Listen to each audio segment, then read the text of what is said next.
How's it going, everybody? I am Donut. I am here with my fiance, Thermite. This is, as always, a Black Lives Matter, All Cops Are Bastards, and trans rights supporting channel. If you're not supporting that shit, you can get the fuck off of this channel. This is Eternals. Oh boy. I don't know anything about this. I can't say anything. I know. You got anything? I know the tiniest bit about the Eternals, but Okay. that's really it. Like, of anything the MCU has ever adapted, this is the blindest I've ever been. Oh no, I can't do my take off my headphones and then you say what you don't need to about Eternals. Genuinely not. Like, I could tell you what the Eternals are as a thing, and maybe who they're gonna fight. That's about it. Like, genuinely. Okay. So, yeah, very, very blind, very curious. Like, the main thing I'm curious about is, like, how they're going to be introduced into the MCU as a, like, Gotcha. thing. Yeah.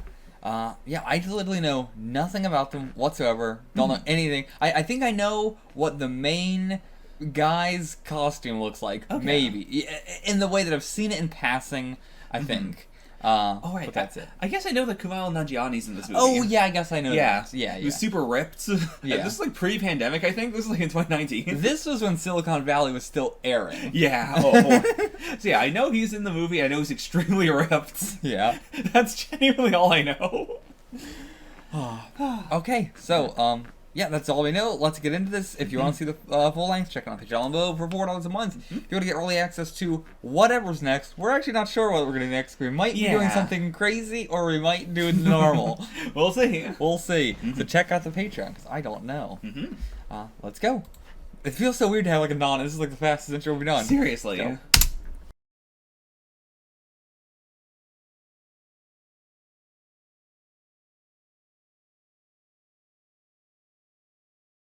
Okay, we're here for the discussion Oh boy. of this movie. What a movie. As always, we always want to start from the beginning and go to the end, but we gotta talk about the end stuff first, because it's right on the brain, and there's just so much there. Actually,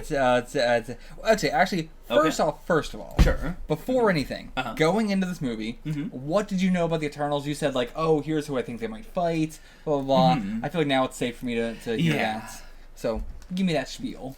So, I knew the Eternals were created by the Celestials, or rather, I knew, like, this happens on more than one planet. It is the Celestials made Eternals and Deviants on some planets. Okay. Like, Eternals being, the perfect version of that kind of creature on that planet. Deviants being we kind of fucked it up. And I knew that, traditionally the Eternals fight the Deviants. Okay. That was the basic thing. Gotcha. So, like, that's all you really knew? Didn't know anything about the characters or anything? Not really. Okay. Now, at the very end, do you know who Eros is? I think I do just a little. Okay. Like, the name isn't familiar to you, but you, like, what part of it do you think you know? Like, the appearance, the name, the moniker? I just think I know about Thanos' brother, who is a rad dude. Okay. But, like, everything else in his, like, long speech, I was like, huh? Gotcha. Oh, man. So, we gotta start there.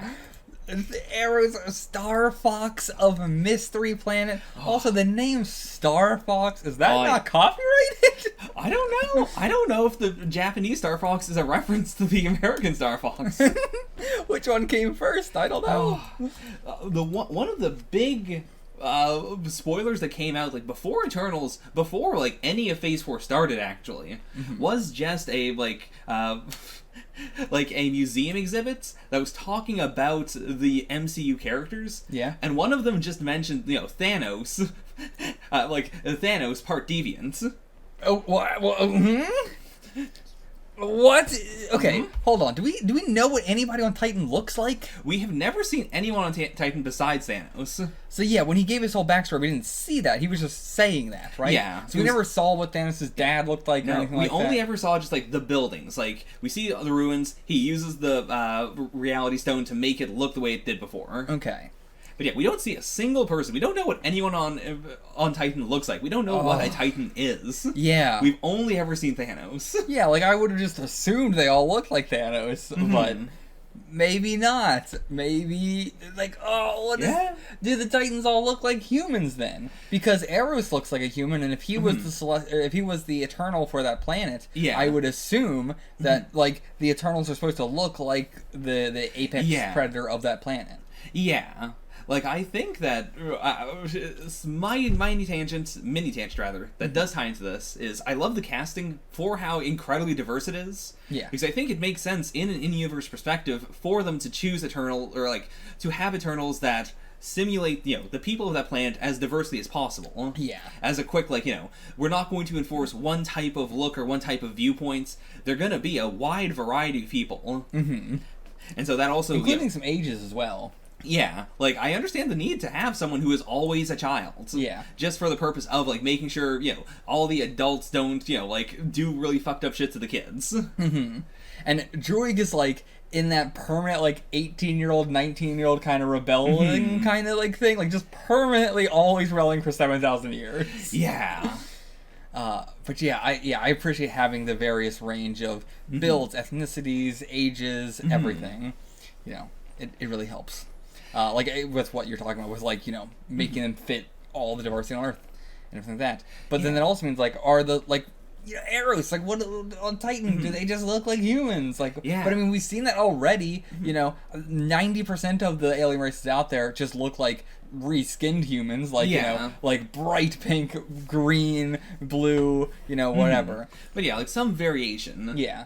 Which, I feel like this movie and how, like, religious it leans, and how, like, you know, it is focusing on the fact that, yeah, like, all this life was, you know, in some way seeded by the Celestials. Yeah. That also helps me, like, you know, even if they don't say it, I can think in the back of my head, like, that's probably why all these races look more or less the same. Like, there's so many types of life that are, like, you know, still guided with this general idea of, like, this is what I think they should be kind of like. Yeah. And there's, like, everything in fiction of, like, the more humanoid it gets, the more, like, whatever, like, you know, everything gets humanoid, it seems like, the more it advances.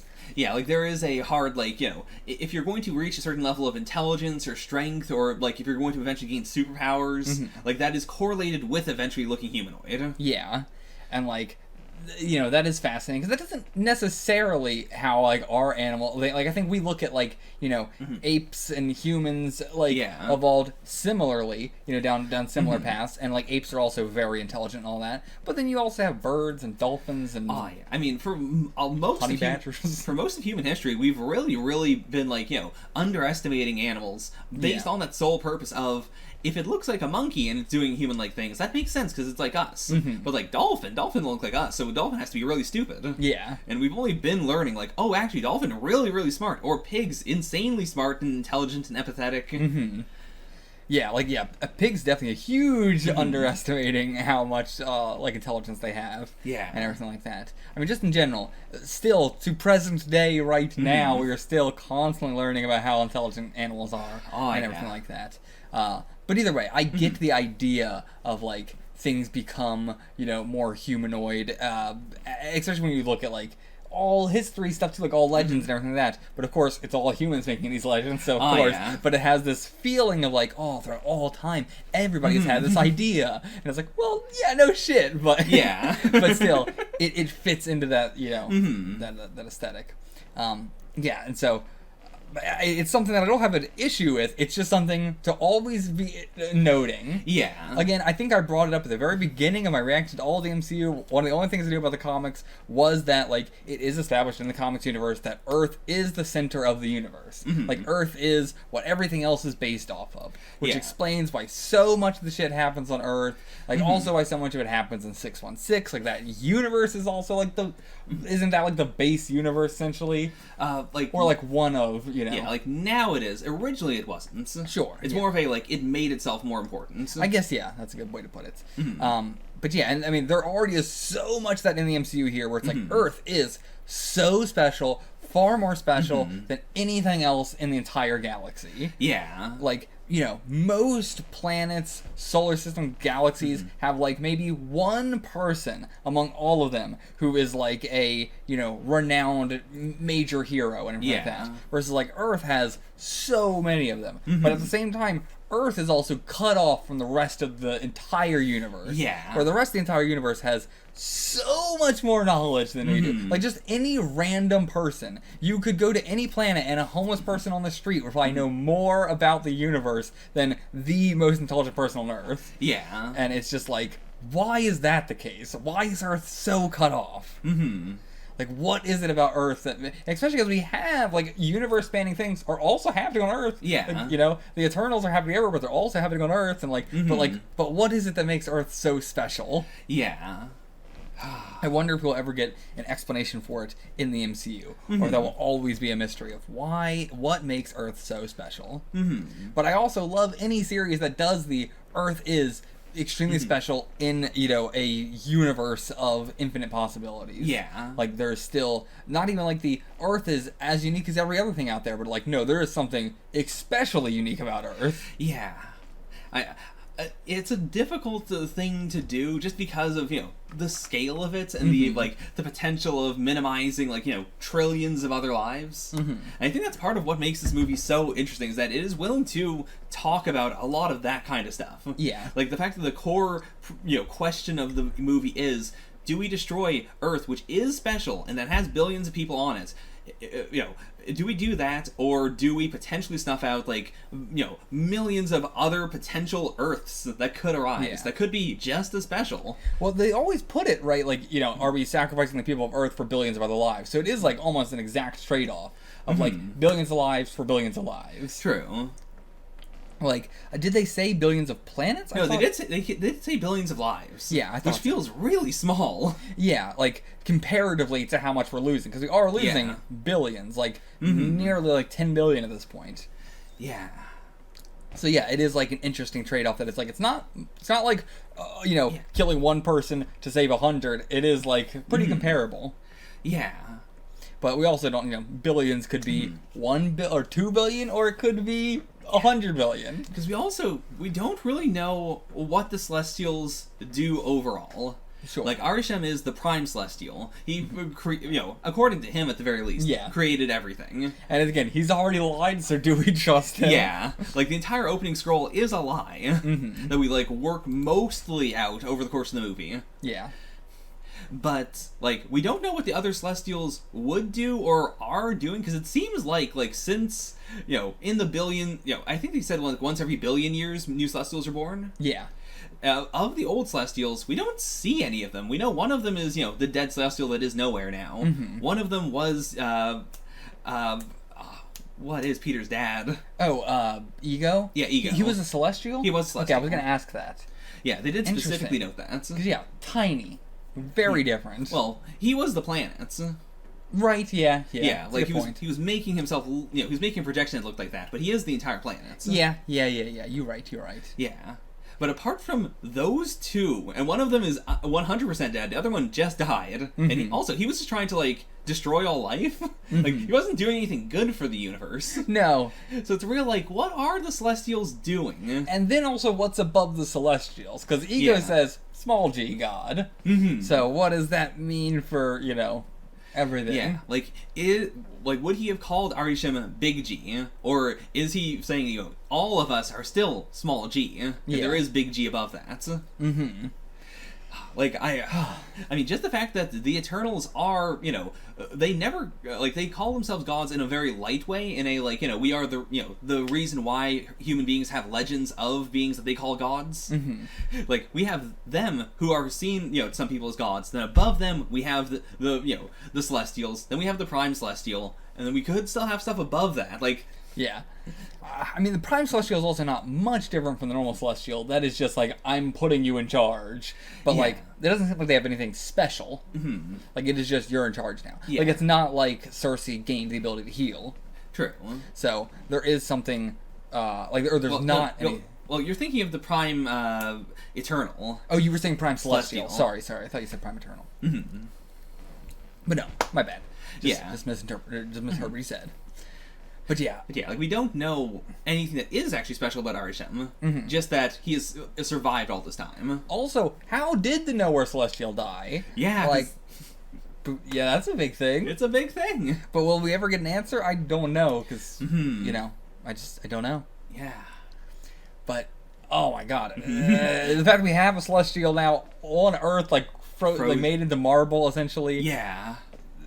Again, I hope it's not hollow. Hopefully not. Or else we're gonna have Earth just becomes nowhere. Mm-hmm. But no, I think it's fully frozen still. Mm-hmm. Also, like, I'm really glad that it exists now, because there's not a lot of landmarks in the MCU. Yeah. Like, the one they had for a bit was Avengers Tower, but then Avengers Tower came down during, like, Homecoming. Yeah. And ever since then, it's been a real, like, what would you show someone to say, this is the MCU? Like, maybe the campus? Like, the place where they did the game. Of course. I mean, like, that's what's at Disney World, right? Avengers compound. Yeah, the Avengers... I think it's just called the Avengers Campus. Oh, is it just the Avengers Campus? Yeah. But even that, not that remarkable. That's just a warehouse. Mm-hmm. Like, there's not a lot where you look at it and you go, damn, that's the MCU. And this, I feel like, might be the first big landmark where, like, if you're flying over it, you'd go, like, holy fuck, what is that? Yeah. This is a crazy, planet. Yeah, like, big thing, like, we have something like Asgard being in Norway now, but, like, that's... Yeah. Small, tiny thing. Wakanda is invisible. Yeah. So you can't even fly over Wakanda and go like, damn, that's Wakanda. Mm-hmm. But yeah, not a lot of giant landmarks or even like, I mean, I guess Sokovia, what used to be Sokovia. True. But yeah. Mm-hmm. I mean, who knows? There might be rebuilding it and everything like that, you know? Who knows about that? But yeah, so very excited to see, even if it is just people flying over and going like, oh damn, that's a Celestial. Yeah.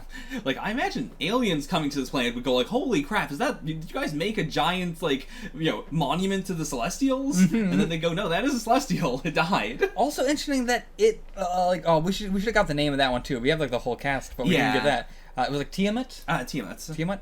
Yeah. But yeah, that one also looked exactly like Artisham. Mm-hmm. So, I don't know what was going on there.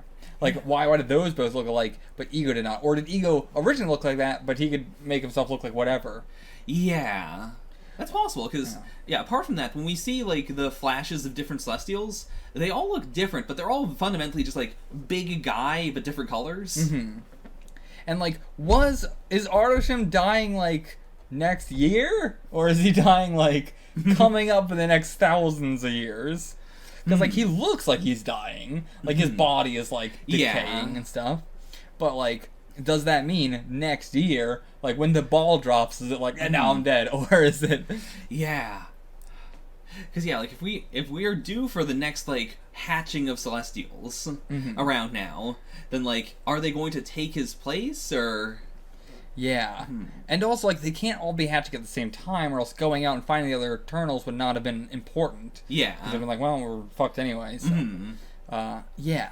Interesting. How did Eros find out about the fucking ship, the Domo, like...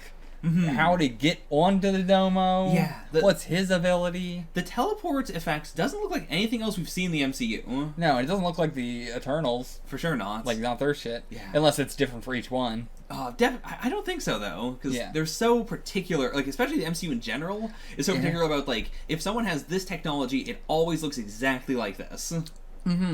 Also, who the fuck Pip? I don't know who the fuck Pip is. Who Pip? Not from Titan, unless maybe. What's Titan? Also, Pip, my lord, the CGI on that was awful. Oh, yeah. But, like, why? Why was the CGI on that awful? Why was it so bad? I can only guess they wanted him to look cartoony, you know? Like, it's a hard contrast to everything else. Like, oh, what the fuck is this? I don't know, it looked like the, animation of all the CGI characters in Thor Ragnarok, where it's just like, you just don't look right. Because, see, I would argue that Thor Ragnarok is also really trying to look cartoony, yeah? So, I mean, maybe that is the point then, but I don't know. It does look cartoony, but I don't like it. Okay.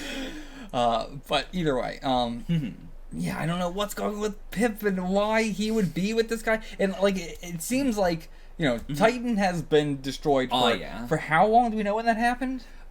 We don't know. Yeah. Because, like, Thanos has spent his life doing what he's doing after Titan got destroyed. Like, at least, like, a decade or more, it has to be, because, he was already on Sanctuary in 2012. Yeah. So, at least from 2012. It's 2022 now, and these movies more or less take place when they come out. So, yeah, it's been about 10 years. Yeah. So, about a decade, damn. But that also means, like, it would have been less than a decade from, Infinity War to then. Yeah. But still, that's enough time for him to have gone out and done a bunch of stuff outside of Titan. Yeah. Also, would you include Brother Thanos in the title? Why would you do that? I mean, to be fair, it would have to be a, like... That's a, like, I want you to fear me sort of thing. Yeah, because that is a universal thing. Nobody in the universe doesn't know about Thanos at this point, because he did snap half the universe. I mean, I'm sure there's plenty of people who don't know, actually.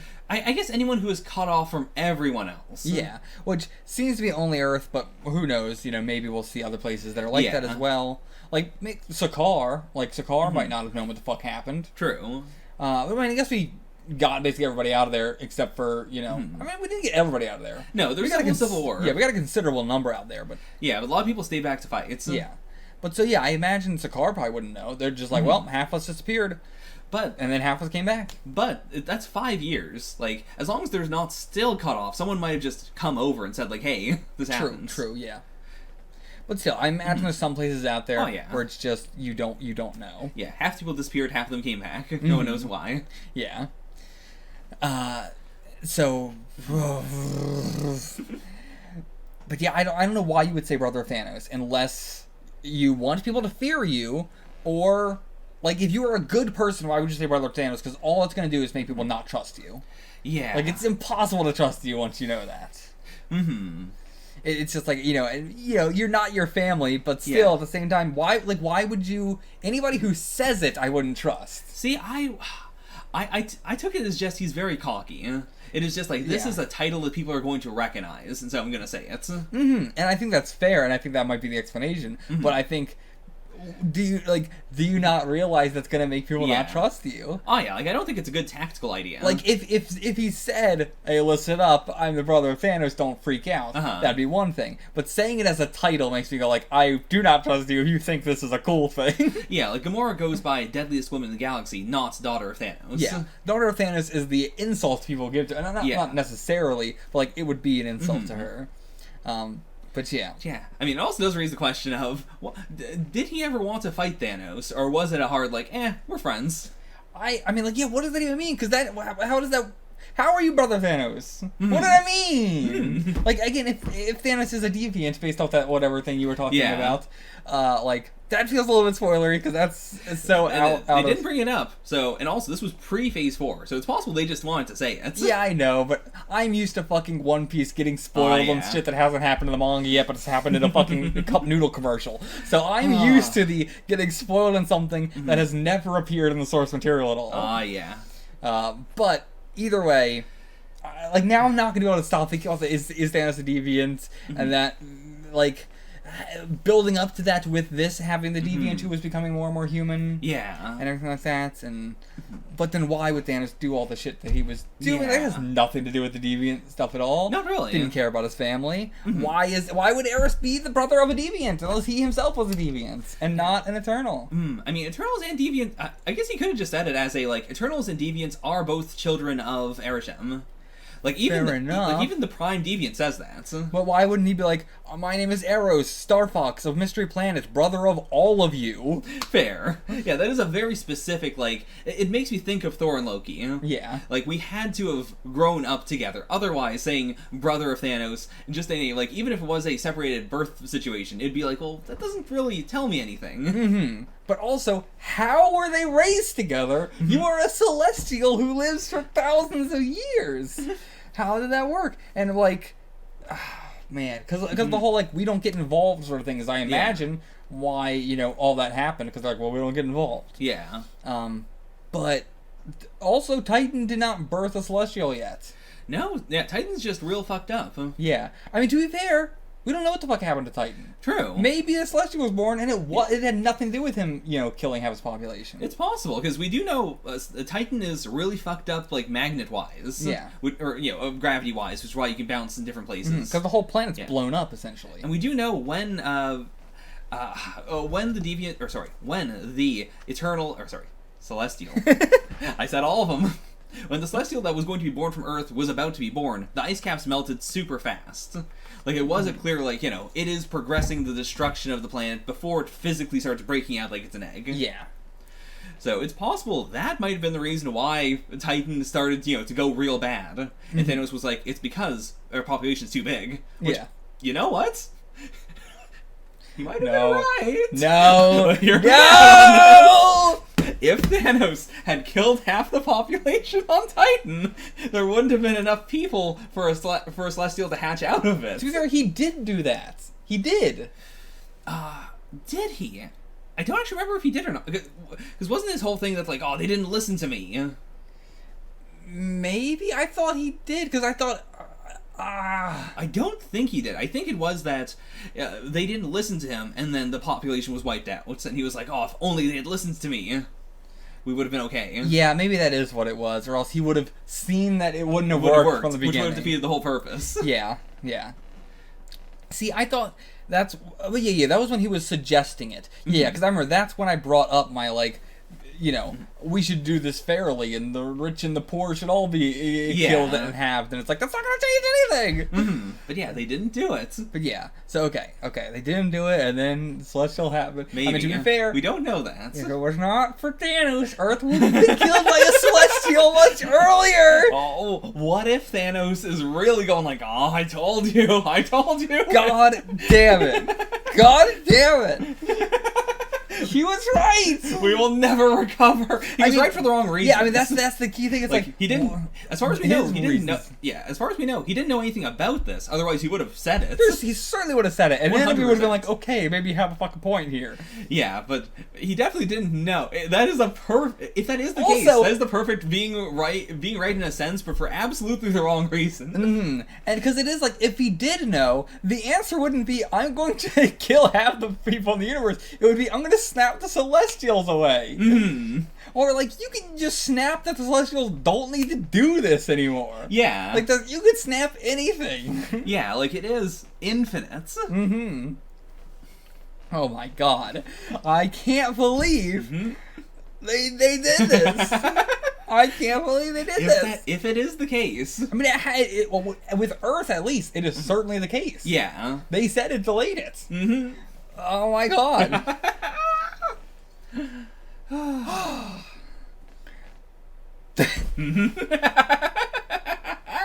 This is not where I thought this discussion was going. Unbelievable. Switching topics. Okay. Mystery planets.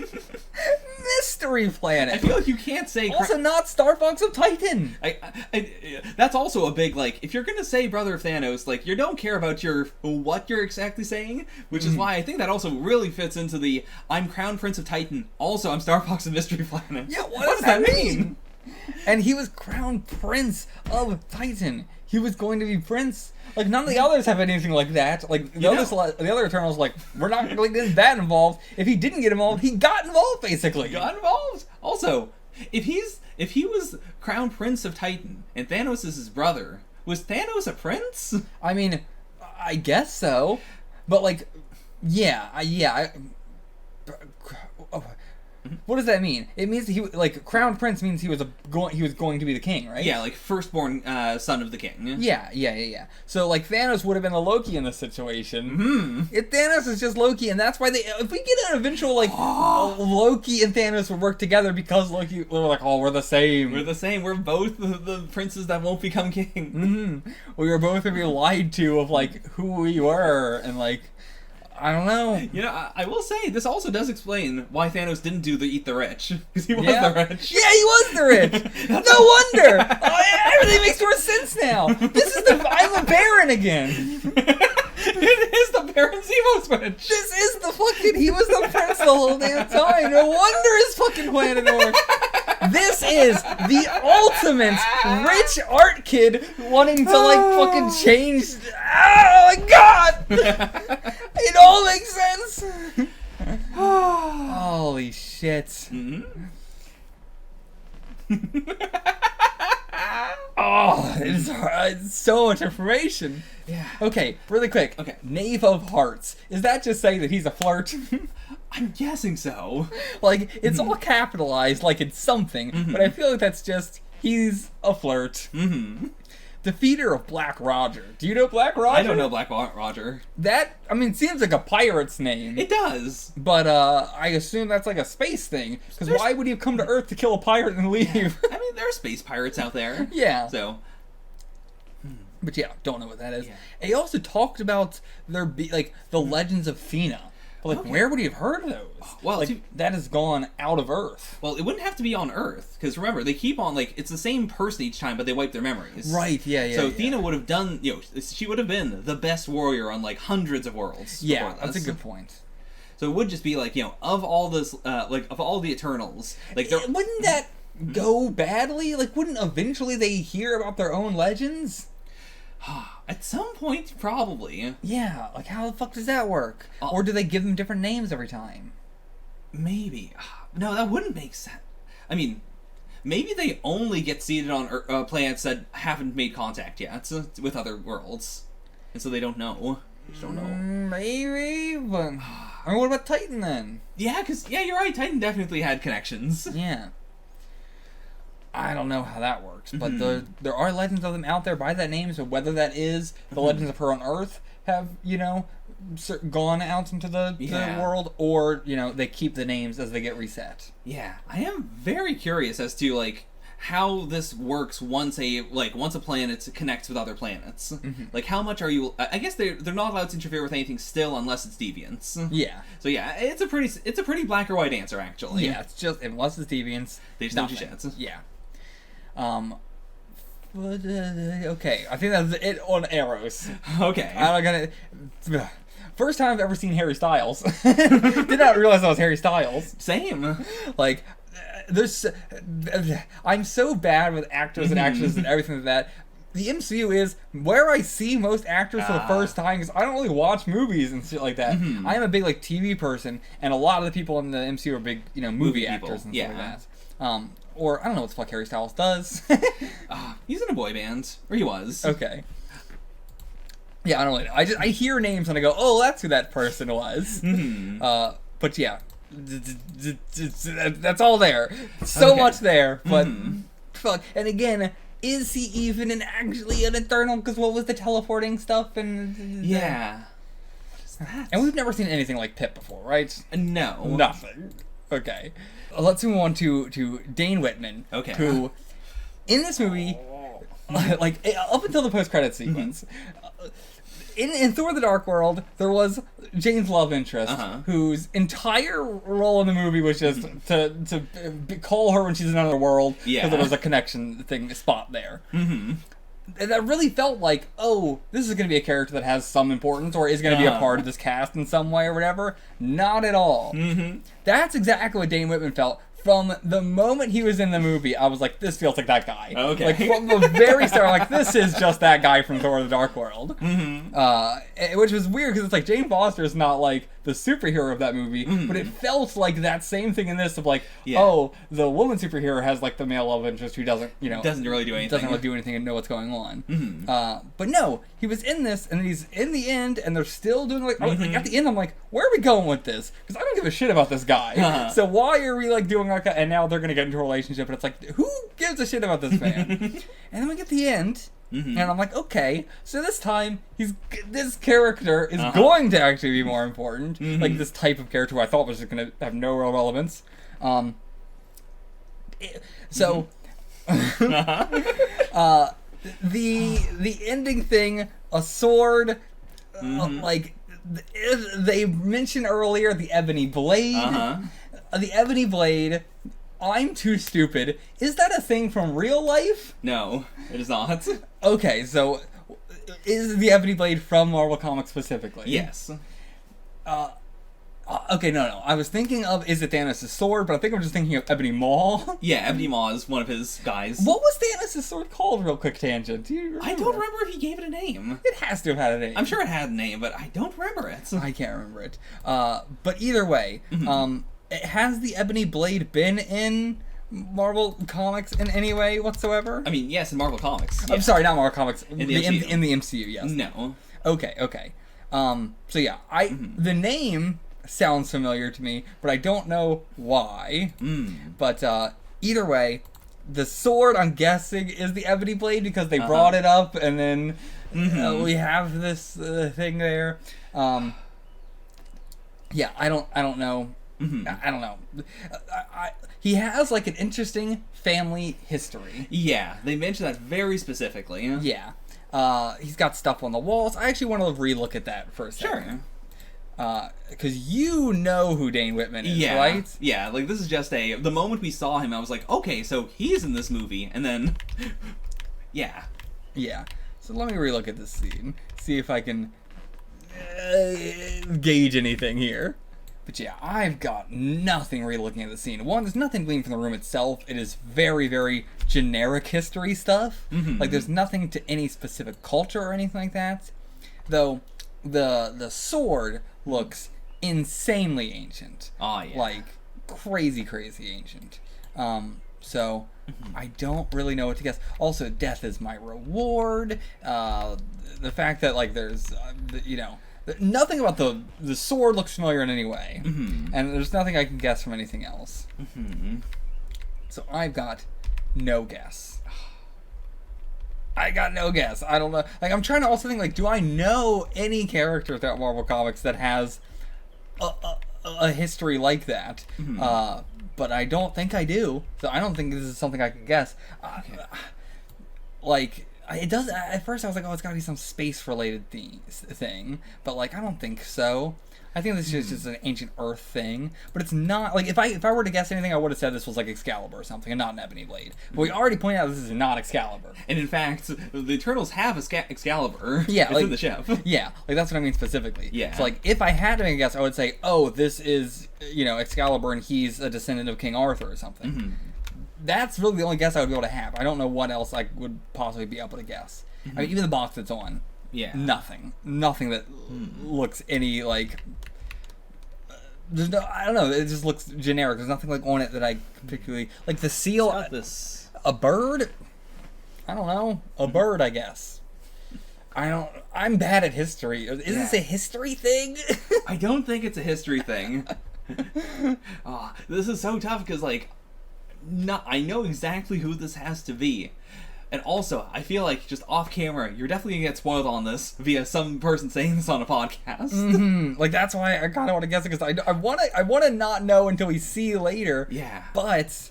Because I'm also extremely surprised. I mean, I'm surprised and also not surprised I haven't heard about this, just because it is the most, like, why would anyone say this? But also, if you were going to bring this up...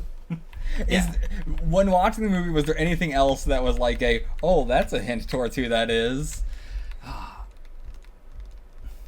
I don't think like No, it is just like he talks about his family seal once, and then that's basically it. Because then he's just on the movie for most of it until the end. But okay, so there's nothing else I could possibly guess. Do you want to just tell me, or should we continue to not? See, like, I even on the family crest, I can't fucking see what that is. It looks like a bird. It's a bird. Is he Phoenix Man? I don't fucking know. And, like, again, the, like, death will be my reward. What the fuck does that mean? And he's, like, scared of it, and... Yeah. But it seems like it's something that, like, it's gonna give him... the ability to go save her ass, maybe. Yeah, like, this is a clear, like, I wouldn't be doing this if my girlfriend wasn't just kidnapped by God. And also, death will be my reward feels like a very clear, like, the person who wrote it was like, I'm gonna be happy when I'm dead. Yeah. I don't have to do the shit anymore. So, like, yeah, when he takes it up, is it gonna be, like, something he is forced to do now? But, yeah... I got no guess. Like, Is he Giraffe Man? I don't think so. Okay, I'm done with this. Yeah. Do you want to tell me, or should we just move on and maybe at the end or something like that? Also, at the very end, Mahershala, how do you say his name? Mahershala Ali, is the voice at the end. Yeah. I don't think that's enough. Like, I do know Mahershala Ali is going to be doing another character in the MCU besides Cottonmouth. But I don't know. Oh, no, I do know! We talked about this in discussions. Yes, he's Blade. He's Blade. Okay, so I assume that's like a Blade character or something that I'm just not going to be able to guess. Not actually, no. I'm going to be honest. Now that you've said it's Blade, I don't know why the fuck Blade showed up. What do you mean? I don't know. Okay. Is he Ghost Rider? I'm trying to think, like, who would have a connection to Blade in the sense of, like, like we have the Marvel Legendary game Dark City, and I'm like, who's a dark character? Yeah, who's a dark guy? Who's a Dark City character? I guess that is the connection. It would be a, like, you're gonna do something cursed or, scary, and so I'm gonna go like, no, do you want to do that? Yeah. I don't know. I feel like you would be stopping me if this was something I couldn't guess.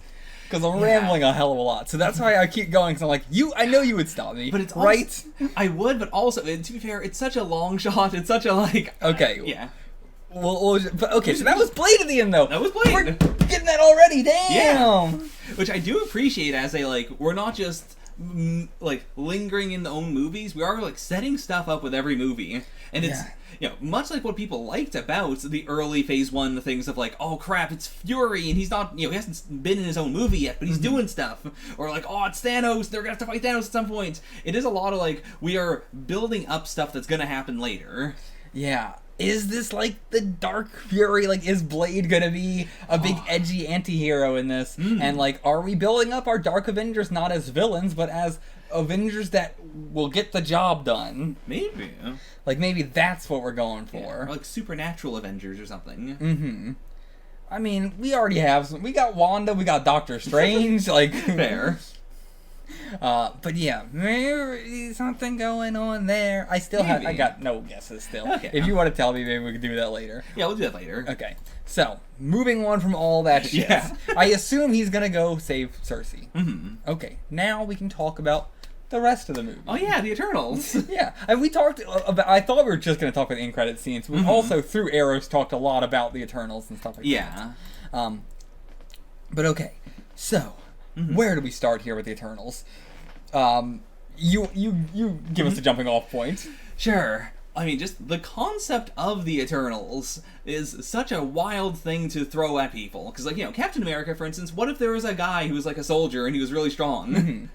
Hulk, what if there was a big guy? But, like, the Eternals is such a specific, like, what if these, beings that are, like, godlike were to create a bunch of non-organic, beings that look like us and seed them on our world so they can protect a seed of a celestial that is in our world, but secretly, that's secret. What they think they're doing is just they're protecting us from bad guys from outer space, but the bad guys from outer space were also made by the Celestials. Oh, yeah. Like, it's not that complicated, really. It's just, like, for a movie that is, an MCU movie. Something that a lot of people just kind of go at because it's like, oh, it's an MCU movie. It's going to be good. It's going to be, I know basically what I'm going to get. Yeah. It's such a wild swing. Because they're immediately doing so many characters of so many backgrounds. There's so many jumps in time. It's so ambitious. The fact that we have to get the scroll at the begining. Yeah. And, like, the scroll at the beginning is just a hard, like, you need to know, like... a base level. Yeah, like, this is not even true. But we can't just have the characters sit around and talk about this and then... Because I do appreciate they did that instead of what most series do, which is... We're going slowly to get the slowly idea. drip feed in all the lies, and we slowly drip feed out all of the lies. It's like, Yeah. you spent half the fucking... Whether it's a TV show or a movie or whatnot, you spent all this runtime on something that we just have to undo later. Yeah, Whereas, Captain Marvel does that with the big lie and everything like that, and the big mission they go on and everything that, and it's just, it's the kind of thing of, like, I might have enjoyed Captain Marvel more if it did not have a, like, 20 to 30 minutes boring-ass fucking sequence at the beginning that I had no idea what the fuck was happening because the exposition was so bad. and also so much. It was just 30 minutes of pure exposition. Yeah, whereas we spend so much time on specifically seeing the Eternals saving people's lives and doing the thing they said they were going to do of we're going to protect people. Yeah. And so when we get the later secret knowledge that none of them knew, none of that is unwritten. It is like, yeah, regardless of what Arishem wanted them to do, this is what they've been actually doing for thousands of years. They've been shaping human history, much like every villain group in the MCU. Yeah. They've been, protecting people. They've been, they have been fighting the deviants, but also alongside that, they have also been helping out humanity in ways that they, may or may not have needed to. Yeah. And, there's no way with a time frame they could have, gotten information from, the release of Shang-Chi and then also included it in this movie. But if there was one complaint I would have had about Shang-Chi, which I didn't, but if I did, it would have been would have been cool to have more of the Mandarin doing stuff throughout time. Yeah. What were the Ten Rings doing? We saw a little bit of it, but I want to see the big bracelets doing a cool action scene. Not really a complaint I had, but if I did have one, I guess that would be it. And so this movie, having a lot of the look at the stuff they're doing throughout time was very much appreciated. Yeah. And cutting, as you said, cutting back between present time and the past times. And as the past is we're cutting forward in time, we're not always jumping back randomly in time. We're always moving forward. It's just it created a dope ass fucking narrative throughout the whole thing. And yeah, the ancient aliens thing is something that I love, but it's also pretty problematic. Oh yeah, but I also love it. It is that mid ground of in the same way that, so much of this movie is about, are you going to, potentially destroy, these beings that may not ever exist?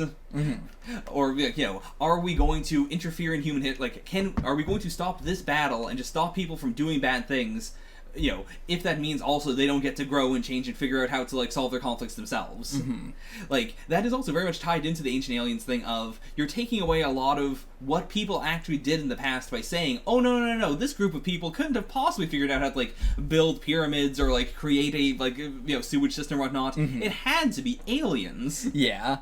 And so, yeah, I do, appreciate the line Eternals made of, the Eternals did not give people this technology. Little tiny things here and there. Yeah, and as I think the most important thing also is that, they would have done it on their own. Yeah. But, Phastos was doing it faster. Yeah, and even for stuff stopping, stopping deviants from attacking groups makes sense, because then those groups get to grow and evolve and change, and should they attack each other, it still, morally feels really, really bad. Yeah. But that is something that humans would have done on their own. If they were to fight back, they would be fighting back on their own. Yeah. I mean, it is a part of that problematic God context of, with great power comes great responsibility, and the Eternals have some of the greatest power, but that also does mean, great responsibility doesn't always mean you have to act. Yeah. This is a hard, do you do what Druig did? Do you decide, okay, no more of this, humanity is now a slave empire, you guys are just going to be non-problematic forever? And also, I love that this is coming after What If, with The Watcher, because they are both extremely similar things. That's a good way to put it. And it's The Watcher has been watching for an endless amount of time. He is a timeless being. Yeah. Even seemingly more timeless than the TVA, which is weird. But, he is timeless, he is eternal, he sees past, present, future, everything, every world, multiverses, and blah, blah, blah. Whereas they have a couple thousand years on Earth specifically. Yeah. And them, after a couple thousand years on Earth specifically, is no sane person can just sit by and watch this shit continue to happen. Yeah. And the Watcher is I love my stories! But yeah, it's a very, I mean, it is, the Watcher's truly the macro version of that. Of, if you do interfere with these universes, how problematic is that, though? Does the universe, just because this universe happens to be the what if we, did something really, really bad to ourselves, does that mean that we don't get to have the eventual, because of that, something really good happens in 1,000 years? Yeah.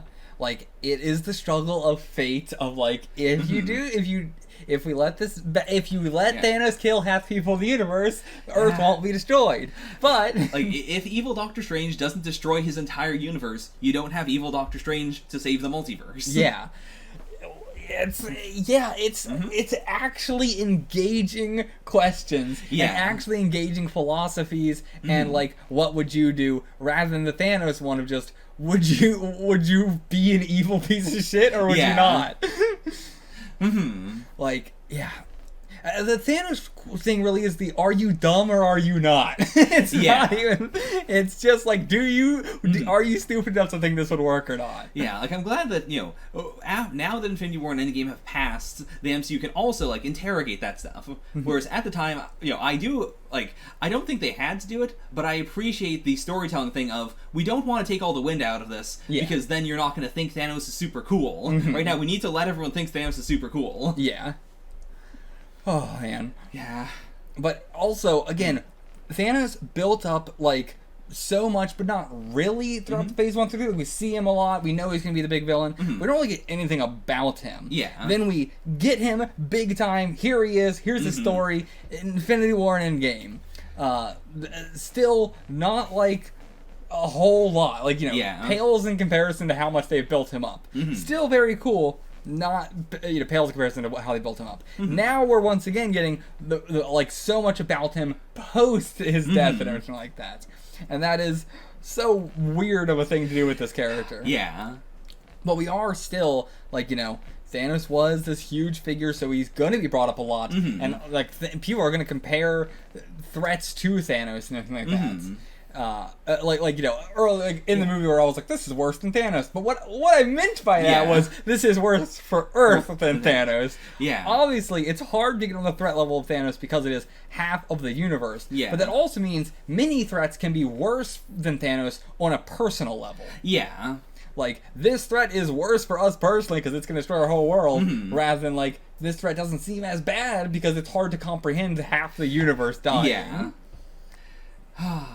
It's much more personal. And I think it's fascinating to be able to do something like that. Yeah, seriously. Like, we can continue to increase the stakes while they're still being, while they are technically lower stakes. That's cool. Yeah, like, I think it says a lot about the psychology of humanity, you know, post the, you know, the blip.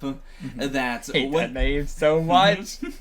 That when the earthquake happened, not everyone, but like one of the big things people were talking about was, is this like, you know, is this connected to that? Just because it is this thing that affected the whole planet, and nothing else has done that since. Yeah. Like, that's a real, like, you've made your mark on all these histories forever. Oh, yeah, like, that is the ultimate, like, you die when you're forgotten. Thanos will never be forgotten because he will be remembered across the entire universe. Fuck, man. Seriously. The Deviants, as well, exist on many planets. Like, they're not done. That's still a thing that's, you know, going on. Yeah. And they're not bad. They're not bad. They're a species, too. Like, they are Eternals V1. It was like, what if I created this apex predator that will evolve so I don't have to keep on babying them? Yeah. And then the Eternals were like, oh no, the first apex predator was really bad. You guys are the new apex predator, and you do not change. But now we're... Sorry, continue what you're saying. Just that also raises the big, like, number one, we have to see what Daddy Arishem wants to do. That's the real, like, we gotta just talk to God and see if this blows over or not. Yeah. But on top of that, there is now the threat of, if he's like, oh no, the Eternals can change now, I need an even bigger apex predator that doesn't actually change this time. Oh no. Like, that's also very much a possibility in the future. Yeah. Oh, that is a big possibility. Oh, I didn't even think about that. Yeah, get a new one. Yeah, because, like, the difference between the Deviants and the Eternals is not that big. The main one is just the Deviants are, like, hard-coded to attack the Apex Predator. Yeah, and they can evolve, while the Eternals cannot. And, like, they didn't evolve. I don't think evolution is changing your mind.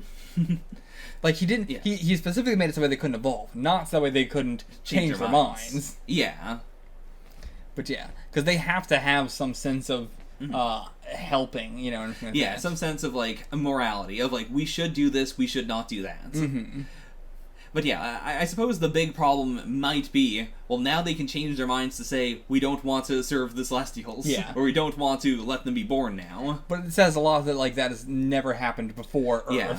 And also, as much as I want to say, like, oh, Arishem bad, like, it does say a lot that it was not a big, oh, so you aborted this Celestial, I'm going to just wipe out this planet. But instead it was, you must have a reason for this. I'm going to look through your memories. Like, I'm going to figure out if this actually makes sense or not, because I genuinely don't know.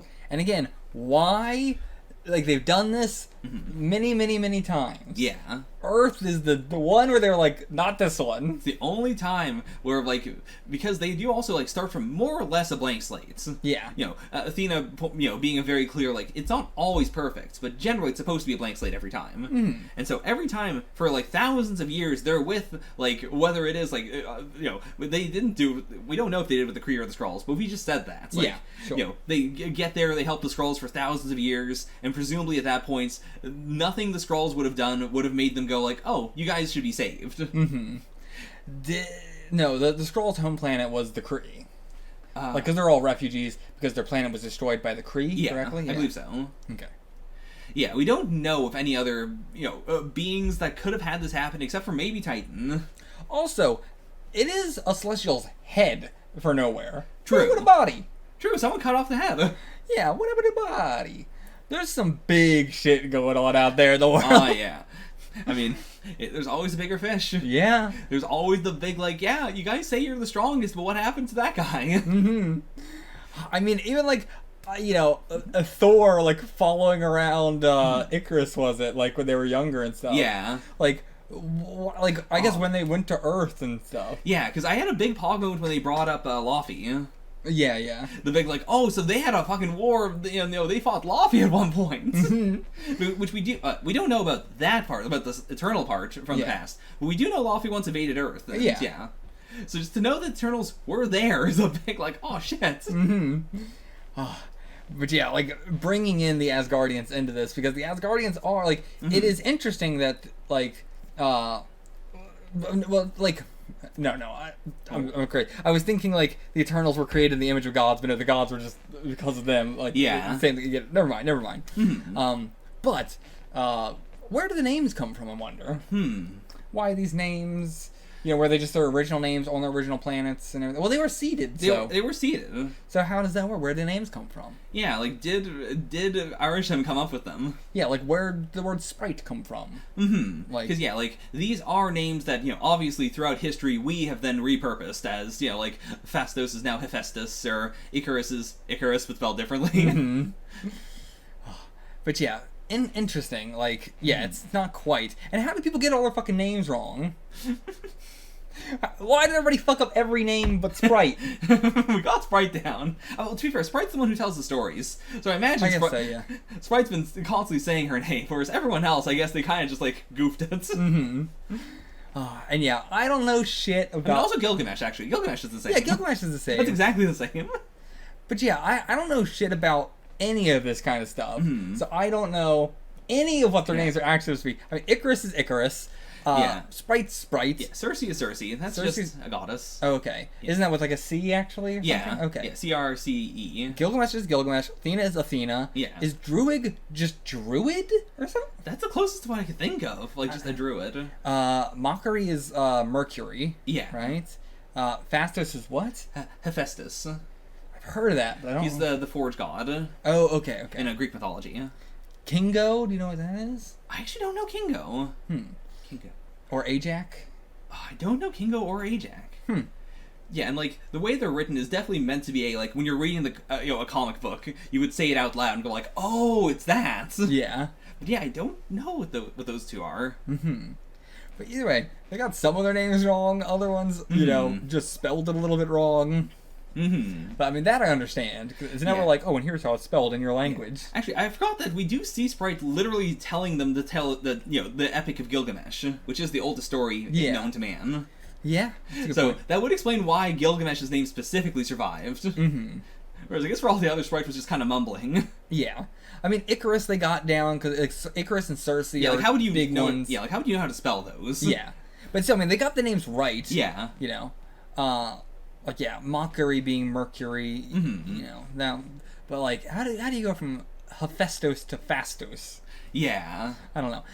Either way, not that important. But like, I really thought the bracelets were gonna be a bigger like end state thing here of like them all being like, we want to live like a human lives now.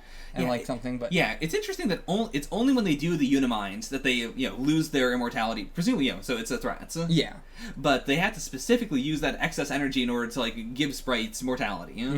Like the bracelet is not a weakness. Yeah, it is only a strength in the sense that it lets them do the Unimind and if they want to. I gotta admit, for so much of the movie, I was like, Sprite's gotta die, because how are they gonna have Sprite's actors be throughout all the rest of the MCU? Yeah, like for everyone else, you can just de-age them or put on extra makeup or just say like, you're wrong, they always look like this. But yeah, like a kid is the most difficult thing to fake. Yeah. So yeah, definitely. I mean, Druig as well. What are they gonna do with Druig? Like he's pretty young. Yeah, I guess with Druig they might just really be hoping that they can de-age him. But yeah, also loved Druig's voice so much. God, I was thinking like, how is Mockery understanding the vibrations of this? Oh yeah, I can barely understand if there's not subtitles. But yeah, the huge cast as well. Yeah, like massive for just like, I mean, yeah, they really did a good job of like, we have our main cast of the Eternals, then we also have Karun, and then like everybody else is just like, I guess we have like Karun and Dane as our like two human characters. Yeah. Then nobody else. Yeah. Like we have Fastos' husband and child, but like that's very, very tiny roles. Yeah. I guess not that much tinier than Dane's. Yeah, but they're all relatively tiny. It is a movie that is like, it doesn't feel the need to do what a lot of other movies do, which is we gotta have the superhero plot and then the some other random dude's plot. Yeah. Like that does not happen in this movie because the cast is so big and because so much of the movie is also so self-isolated. Like we don't have to do a like, what do people in Washington think of this? Or what do people in New York City think of this? It is all like, we don't give a fuck what they think right now. We're gonna have the fallout later and some other time. Yeah. And I mean, I don't know if they're ever gonna find out. I mean, they're gonna find out the giant celestial body. I mean, they already found out about that, but like, they don't know it's a celestial. They don't know why it happened. Yeah. They don't know anything. But yeah, they won't know about the Eternals. People have no idea why the earthquakes are happening, other than, I guess it was that thing. Yeah. Whatever the fuck that was. I feel like there's also been plenty of dig sites that are gonna like keep digging and digging and be like, this just goes and goes and goes and goes. Like, you'd never be able to reach the center of it. Oh, yeah. I mean, there's also the dig site that's their ship came out of. Yeah. Yeah, like... There's gonna be some evidence. I mean, like, there's spy satellites all over the place watching us shits. Like, they're gonna have seen the ship, but they're not gonna know what the ship meant. The spy satellites can see me shit? They can see your shits! They can see the poop coming out. Oh, no! But yeah... so, it's curious, like, what people's explanation for all that's gonna be. Yeah. But okay. So, Ajak, Gilgamesh are two Eternals here who die during the movie. Yeah. How did you feel about them? I really like Ajak as the, like... I mean, I liked her from the start as a, like, this is the leader that makes the most, the... Not perfect leader, but the as close as you can get to perfect leader. So once this person is gone, you feel their absence. And then getting the flashback with Icarus and the big like, oh, she had this giant burden and she was having second thoughts. She wanted to change this even maybe. Like, it made me care about her so much more. Yeah. Like, none of this would have happened if specifically, out of this, none of the world being saved would have happened if she hadn't told everyone to scatter and see the world. That feels now like a very intentional, I know, how bad this is gonna be. You guys don't quite get it, and I can't just sit down and tell it to you because then I'm just exerting my influence on you. Yeah. Like, you all need to see the world and appreciate humanity before you would have these ideas on your own. And so, like, I really respect her as a leader. Yeah, she was perfect. Like, not a perfect leader. No. Because, like, she was very flawed as well. But, like, in terms of like keeping the team together, making it feel like a family and everything like that, but then also lets it just disband and doesn't want to hold it together. But that is also making her a very good leader. Like there's something to say about this movie being very good at being not perfect. Whether it is, her as a leader, or like the philosophy not having a clear and this is the actual black and white thing that you take away from the end of this. Yeah. Or even just, the fact that Kingo just, leaves at the end and doesn't do any, or, doesn't interact in the final fight, really. Yeah. There's so many flaws to all the characters that make them very textured and different, and there is no hard, we have to simplify this down. I can see how that would turn a lot of people off of the movie, actually. There's a lot of people who will watch a movie and go but you could have punched this guy 3 seconds faster and then turned around and punched this other guy, and because you didn't do that, you're a bad character. So I imagine there's a lot of people who are none of these characters are doing the optimal solution right now, and therefore I hate them all. But I really appreciate that no one really is super optimal, but also they don't go into the hard opposite of, I'm just going to do something really bad to fuck up the plot for everyone. I think the person who did the most always perfect thing would be Mockery, except for the fact that she is very cocky, because she is almost always perfect, probably has never really been in trouble, and she isolated herself for all that time. She was the one person who didn't really do what Ajax wanted, in the sense that there was the subtext of you should meet humans, whereas Mockery mostly just kind of just hung out in the ship and waited for everyone to come home. The familiar place, just waiting to leave. And it is interesting that the vast majority of them though were okay, we're splitting up and we should go live a normal human life. All right, I'm gonna peace out to the middle of nowhere and live by myself and do nothing. I'm not do nothing, but I'm not going to interact with other humans. Yeah. Druig does that, but he is interacting with other humans from that. But he does, I'm going to sequester myself in a pocket of away from everybody. Mockery does that.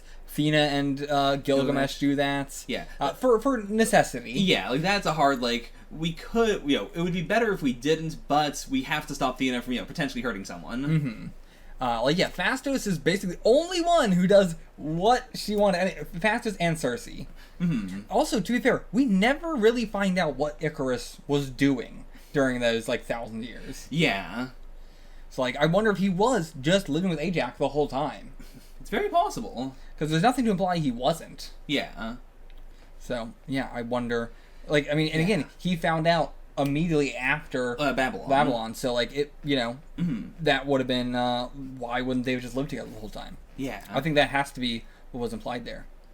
I guess it's Cersei, Kingo, Sprite, and Phastos were the ones who actually went and tried to live like a human in some way. Kingo a little bit above, but even so, I appreciate Kingo for doing the thing that so many people want to see a character do, which is I'm immortal, I'm going to just make myself a dynasty, I'm just gonna have a really comfortable life. And he doesn't do it in an evil way in any way. Yeah. It is so he is an actor. He is people can give him the money if he wants. He is building all this stuff himself. Everyone seems to like him. No one's there because they're terrified of him or anything. It's just he's just a cool celebrity man.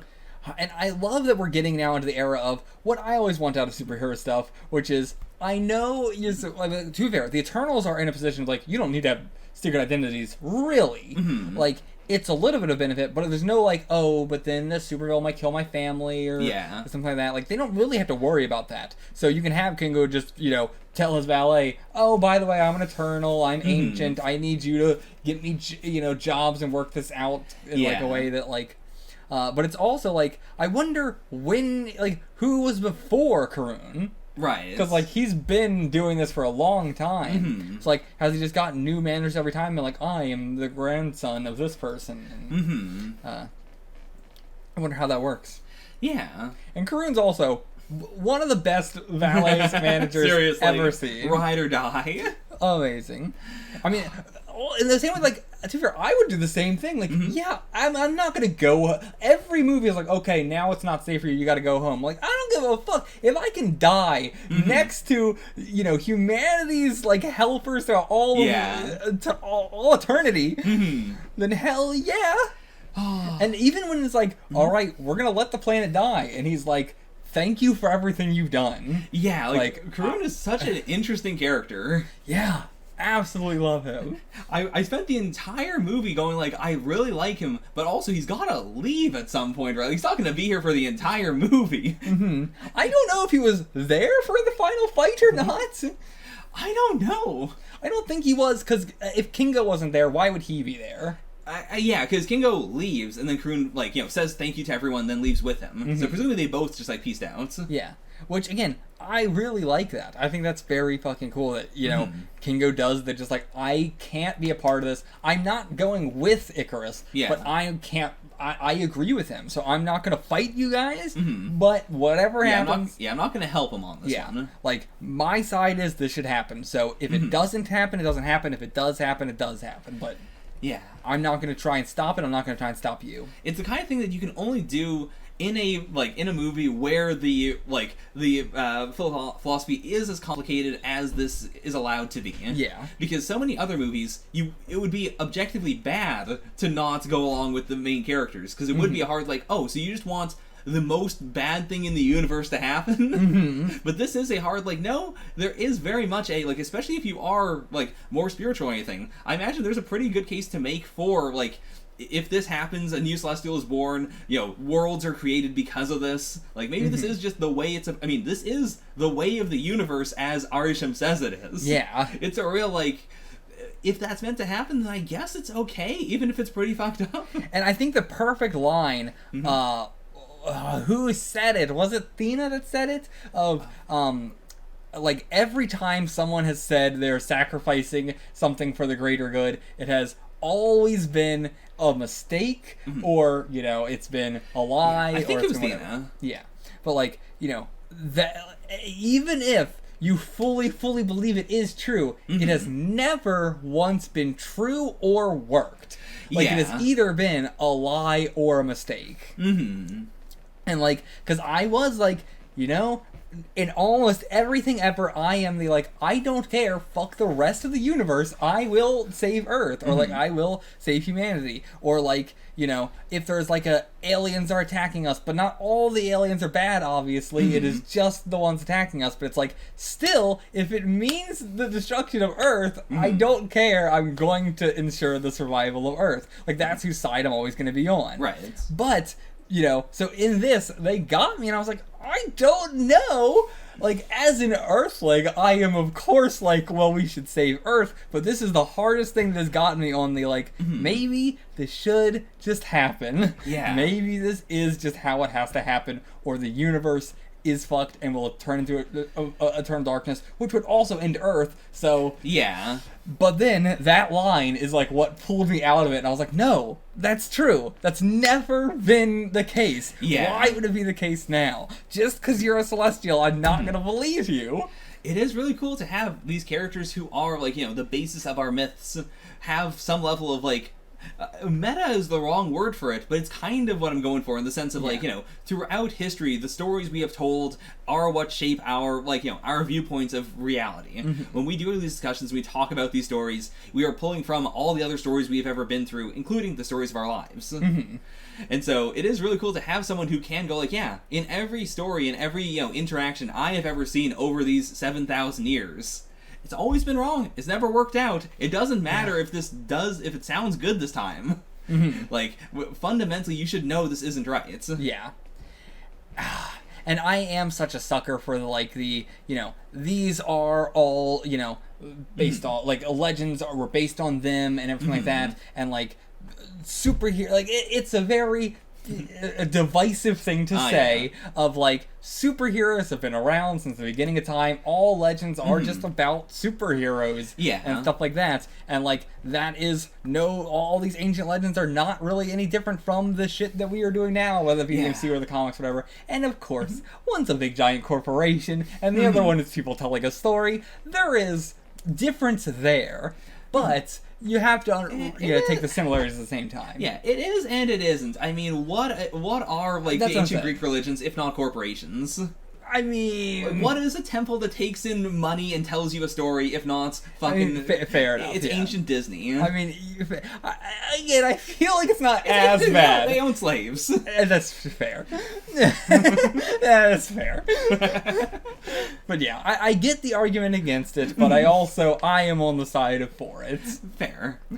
But either way, I just love that. Again, the ancient aliens, these legends are superheroes. They've been around for eternal and everything like that, and just all that is yeah. And I think, the ancient aliens thing, problematic, but it's also very heavily agreed upon that it's not really that problematic doing ancient aliens where they are not like the, it is the difference between, like, these aliens came here and made the pyramids, versus, like, these aliens came here and their ship was in a pyramid shape and that influenced them to make the pyramid a pyramid shape or something. Yeah, like, as long as you're not taking away from what actual humans have done. Yeah, like, influence versus just did it. Yeah. Like, that's the difference. Just on the topic of stories and whatnot, like, it also, I mean, this doesn't really mean anything, but I am glad this is, like, the movie that brought up Batman and Superman. Yeah, it makes so much sense. Yeah, like, this is, the MCU is essentially our world, not exactly, not canonically, but, it's supposed to be incredibly relatable, and so it would make sense that those stories would exist just like the stories of, of Icarus.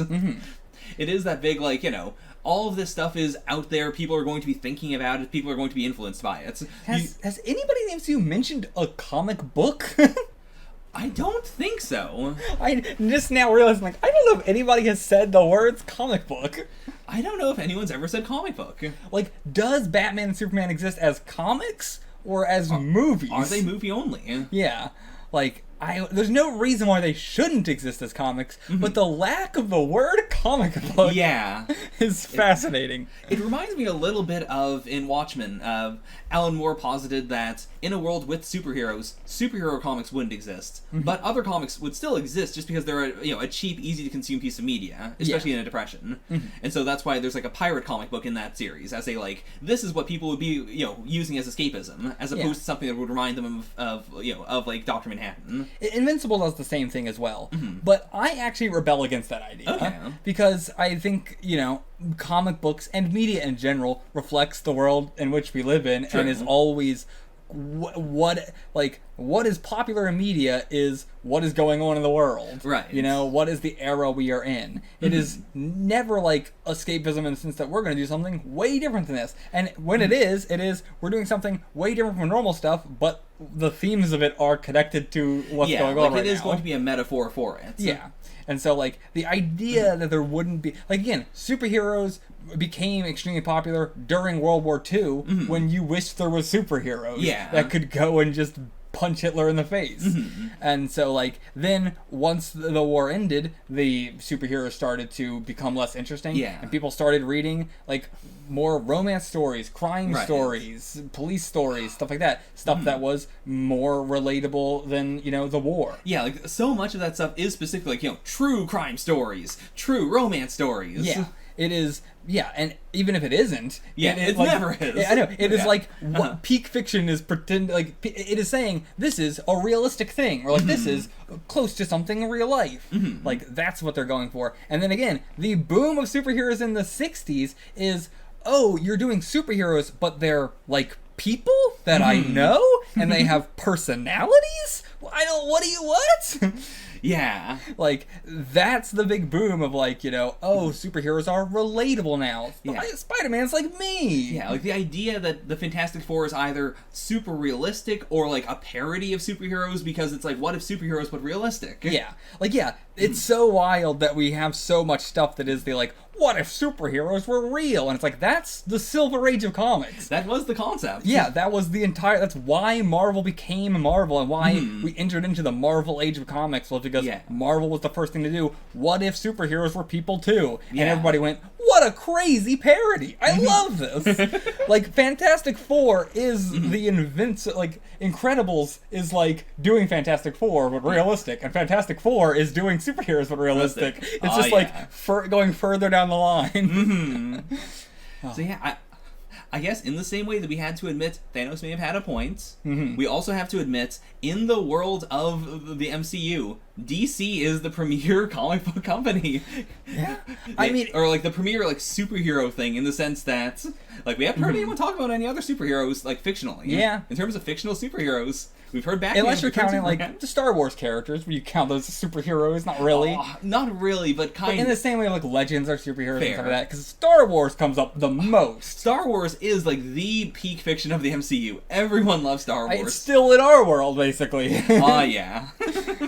But yeah, so the bringing up the DC stuff, makes so much sense, because it is like people are gonna make this connection. People are going to jab at like, this is just the lamer Justice League and stuff like that. So Yeah, like it did make me immediately go from, I was constantly looking at Icarus and going like, oh, so he's just based on Superman, right? To when the kid said, I saw Superman, it was like, okay, so we are like, it's not something that needs to be addressed, but it made me immediately appreciate Icarus more. Yeah. Because it is, I mean, in this world, it's possible they did base Superman on Icarus. Like, not on like the name, but on like tales of guy who could fly and had super strength and shot lasers out of his eyes. I love the idea of that's why DC Comics does exist here, because it's all based on them. Where the fuck did Aquaman come from? Namor eventually, yeah. It's actually wild that we're not doing Namor in this movie, but we're doing Namor in Black Panther movie. Damn. That's crazy. Yeah. Because it would have fit way more with this being the ancient civilization. Yeah, you would have think they would have come across him. To be fair, I guess we might do that in reverse for a lot of things in the future. Of like, by the way, this civilization knew the Eternals. Yeah, maybe not even. Maybe not even. Underwater. Yeah, it could also just be like, even they might be like, oh, Atlantis? You mean the myth? Or if not Atlantis or whatever they go with. Yeah. But either way, yeah, like the Icarus thing that you were talking about with Superman. Again, yeah, when I saw him in Superman, I was like, oh, this is the most like, we're gonna do our evil Superman. And then I was like, but it's interesting that he's not actually gonna be evil. No. But it is like, we're doing that version of Superman. Like every time I saw him flying around with his arms like this, it just made me think of like Man of Steel. Yeah. But yeah, again, I fully thought we were going down the route of Druig was going to be the final villain. Oh, yeah. I really appreciate that Druig was not the final villain, but we still had the entire, like, the bit where he sees, human beings going at each other, committing genocide, as he said, and he was like, I'm going to stop this, and then he went out and just made a peaceful commune that is mind-controlled. It is fucked up. But they are fine with it. Yeah. Like, they consent to it. I mean, as far as again, he's done this for like 15 generations, so that's like it brings up the question of like, can you consent really? Yeah, I know. I mean, I assume they could like it's up to debate, but True. like it would have been weird to take a moment out of that to have them go like, now they can leave it any time they want, because whenever anybody says they can leave it any time they want, I don't believe them. But if you don't say that, I am more likely to believe it. Yeah. But like, yeah, like the thing we had instead was he was commanding them to shoot, and then it was the like, no, tell them, like, let go of them so they can run away. And then that was them going like, are you sure? Like, why would we do this? Like, they seem to be like we're fine with you controlling it. Like, we would all be better shots if you controlled us to be perfect shots and everything like that. And yeah, but I do love the idea of like taking these people, and then for thousands of years their families are just like growing up around this guy who is like younger than the elders in the village and everybody like that, but like is eternal child. Yeah. Because it is fascinating. It is one of those things that like I think a lot of people do think of when they think of a character who is immortal or a character who is super powerful. It's the big like, why would I not just like create this commune where no one fights each other? And there are pros and cons, and the movie does not do a hard, by the way, you need to go repent, or like this was evil. It is just a like, this is a thing you did, and it's not a thing we were supposed to do, but also like they didn't turn out bad. I am always torn of like, I don't like comparing series to other series or so that I don't do it a lot in my reactions, especially compared to most other reactors I watch, where it's constantly like, oh, that's just this thing. But I also know some people watch, all my reactions or plenty of them. I've done reactions to Your Eternity, which reminds me a hell of a lot of this, like so much of it, of the deviants remind me of the knockers, so much with the tentacles and like the way they look and everything like that, trying to drain out the like eternity out of these people and everything like that. Just the, like, I love series that can do an immortal or eternal kind of character throughout, like, you know, thousands of years, and, like, showing their like, journey through those thousands of years, as opposed to most immortal or eternal characters where they show up after they've been alive for thousands and thousands of years, and then you never really get to that. Yeah. It's just like, yeah, I was alive for thousands of years. Or, like, I had this horrible thing happen to me where I was, like, trapped for 1,000 years. And it's like, you don't seem like you were trapped for 1,000 years. But, like, I appreciate the, like, seeing their journey through this. Same with, like, To Your Eternity, seeing that an eternal living, you know, that long and everything like that. The whole stuff with Druig reminds me of stuff in To Your Eternity with, like, you know, the final arc and stuff, the final arc of Act 1 and stuff like that. And just, there is so much of this that reminded me of that, and I just wanted to bring that up for people who have see that reaction and they're like, yes, I know, it's so, as soon as I saw the knockers, I was like, that's the, or as soon as I saw the deviants, I was like, oh, that's the fucking knockers, hell yeah, that's fucking, I love it. I didn't make that connection at all, but the moment you started talking about it, I was like, oh yeah, absolutely, I fully see it. I mean, even with, like, an Eternal who is here for a mission and, like, is struggling with, like, why am I doing this mission? Should I trust the person who has given me this mission? And, like, what is that, this person above me? And, like, you know, various shit. Oh, it's all so good. Yeah, I'm a sucker for so much of the stuff this movie did. You know, like, the immortal characters, ancient aliens, the fucking, like, these people were around for a long time, and that created the myths of these characters. Recontextualizing real life stuff into explanations from this. Oh yeah. Yeah. But yeah. And yeah, also tangent. Please. The earthquake thing. You know, you're bringing up, like, it's very rare to have, like, a worldwide thing happen. Like, of course it would relate to the blip, just because, like, that was another big worldwide thing to happen. It's like, yeah, I can't think of anything in, like, real life that is, like, this affected the entire world, aside from, like, the pandemic. Yeah, like, COVID is the one thing that I can think of that was a genuine, actual worldwide issue. Yeah. And, like, worldwide all at once is, like, important as well. Because, boy, I remember when it was spreading, and there were so many people who were posting, like, specifically, like, oh, well, this isn't a problem in South Africa, or this ain't a problem in Lithuania, fuck you guys. And then you get cases there, and it's like, oh no, I wasn't expecting this. Like, yeah, I mean, being, like, just the news coming out over all this felt like playing the fucking, like, Plague Inc. or whatever that game is. Like, yeah, but yeah, I mean, and we're still in the middle of fucking pandemic, wearing a damn mask, stop going outside all the damn time. Yeah, it's just, it's crazy to imagine, like, yeah, there isn't, like, worldwide, like, if there was an earthquake that was felt around the world at the same time, I mean, I don't know what my reaction to that would be. Yeah. Because it would be like, what the fuck caused this? Yeah, like, what is happening? Yeah.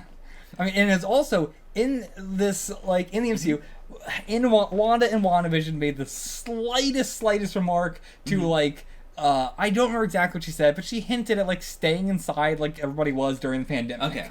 I don't remember the exact line, and it could be like, oh, she didn't really say that. You know, she was just meant it as, like, whatever. But, like, it felt like they were doing a little nod that the pandemic did happen. But again, the pandemic would have happened during the 5 years that we don't see, you know, after the snap. And it's really over, like, was it not that bad because it was half the population? Yeah. And also, the snap really shadows the pandemic. Yeah. Half the people didn't even know there was a global pandemic if it was over by the time they were, like, blipped back. Yeah. And just in a genuine, like, if COVID was not transmitted to that many people, they could have controlled it better. Like, in the stuff we have seen in 2025, no one is wearing a mask. Yeah.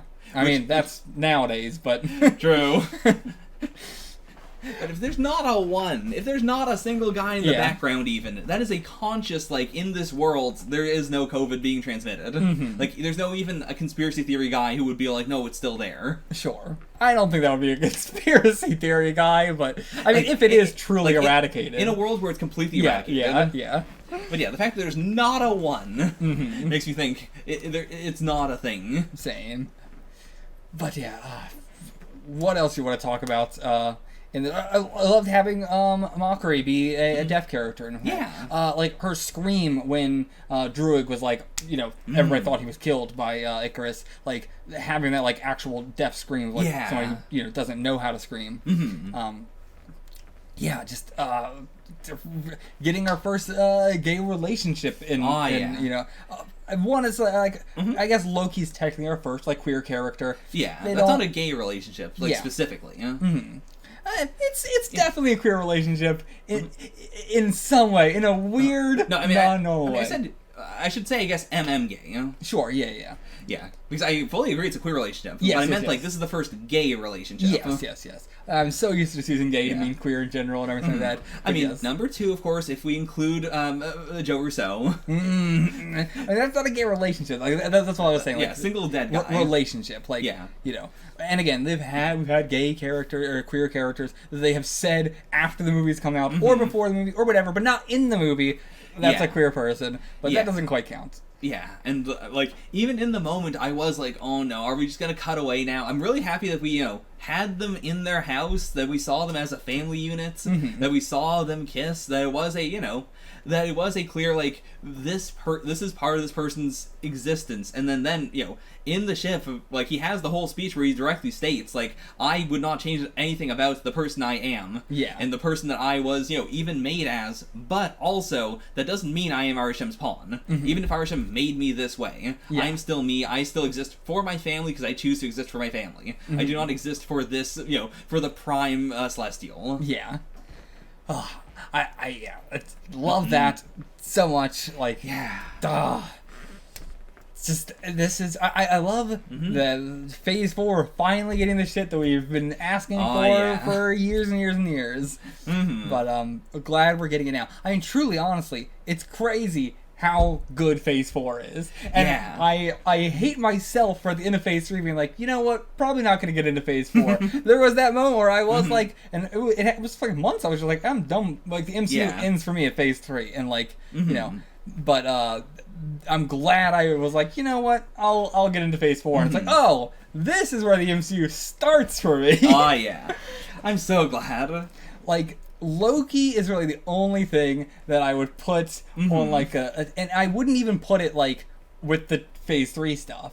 I would still put it like a little bit above, because at the end of the day, it is still so different from the Phase 3 stuff. I mean, it might be in there, but there was some stuff that I liked more than Loki and everything. But because I'm not sure how I feel about Loki exactly, but like excluding Loki, everything else in Phase 4, the TV shows and the movies, are like S tier, and then like so standout. Even all the stuff I loved from Phase 1 through 3 is at least A tier. But nothing from Phase 1 through 3 is in S tier, like everything from Phase 4 has been. What about you? Like, is there anything you would put on the same level as anything from Phase 4 other than Loki? I mean, this one, I would put Ragnarok in S tier. I would put it on the same level as all of Phase 4. I know. We are. I do appreciate that we have such crazy differing opinions. Like, Thor Ragnarok is your favorite MCU movie. It is one of my least favorite MCU movies. But yeah, I do agree. There's such a enormous dividing line.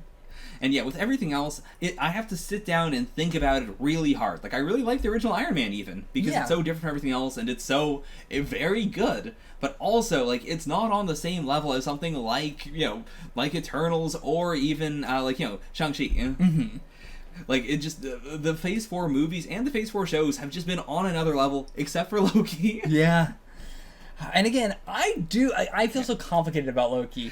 Because, like, the ending is really what soured me on so much of it. Same. But I did really enjoy watching it. Yeah. It is just this hard, like, building it up and, hoping that, the climax really ties everything together and gives you answers, and then the hard no. Being told, wait for season 2, was the big, like, like, it is insane that, Eternals is a thing that also does a very hard, like, we are going to leave you on this ambiguous note of what most of the Eternals are doing. doing? This is exactly what we talked about in Loki. Yeah. Of like, we would have been fine with not getting answers if they opened up a new mystery box at the end. Yeah, but they didn't. Like, we have a very good climax to this movie. We have a big emotional release. All the characters have changed and grew. We have a clear, like, new status quo for a bit. And then we have the hard, half of you are going to be, out of the picture, sent to Arisham for, to talk. The rest of you are hanging out with Thanos' brother. Yeah. And then Dane Whitman has got this fucking sword and all this shit. Yeah. Like, they open up 3 mystery boxes at the end. Who is this guy? What's this sword? And who is Dane? Yeah. And, like, what's going on with the other Eternals? Yeah. What's the fate of Earth still? Yeah. But, like, narratively, we have a conclusion that I'm happy with. And we have, places where we can expect everyone to kind of be while the other stuff is happening. Yeah. Like, even if it's not there for the entire time, like, there's still an answer. Whereas, like, the end of Loki has the problem of, like, I don't know where half the characters are. Some characters are just, like, hanging out in a room in the middle of doing something when we left them. Yeah. It's a real, like, there's no catharsis for a lot of this.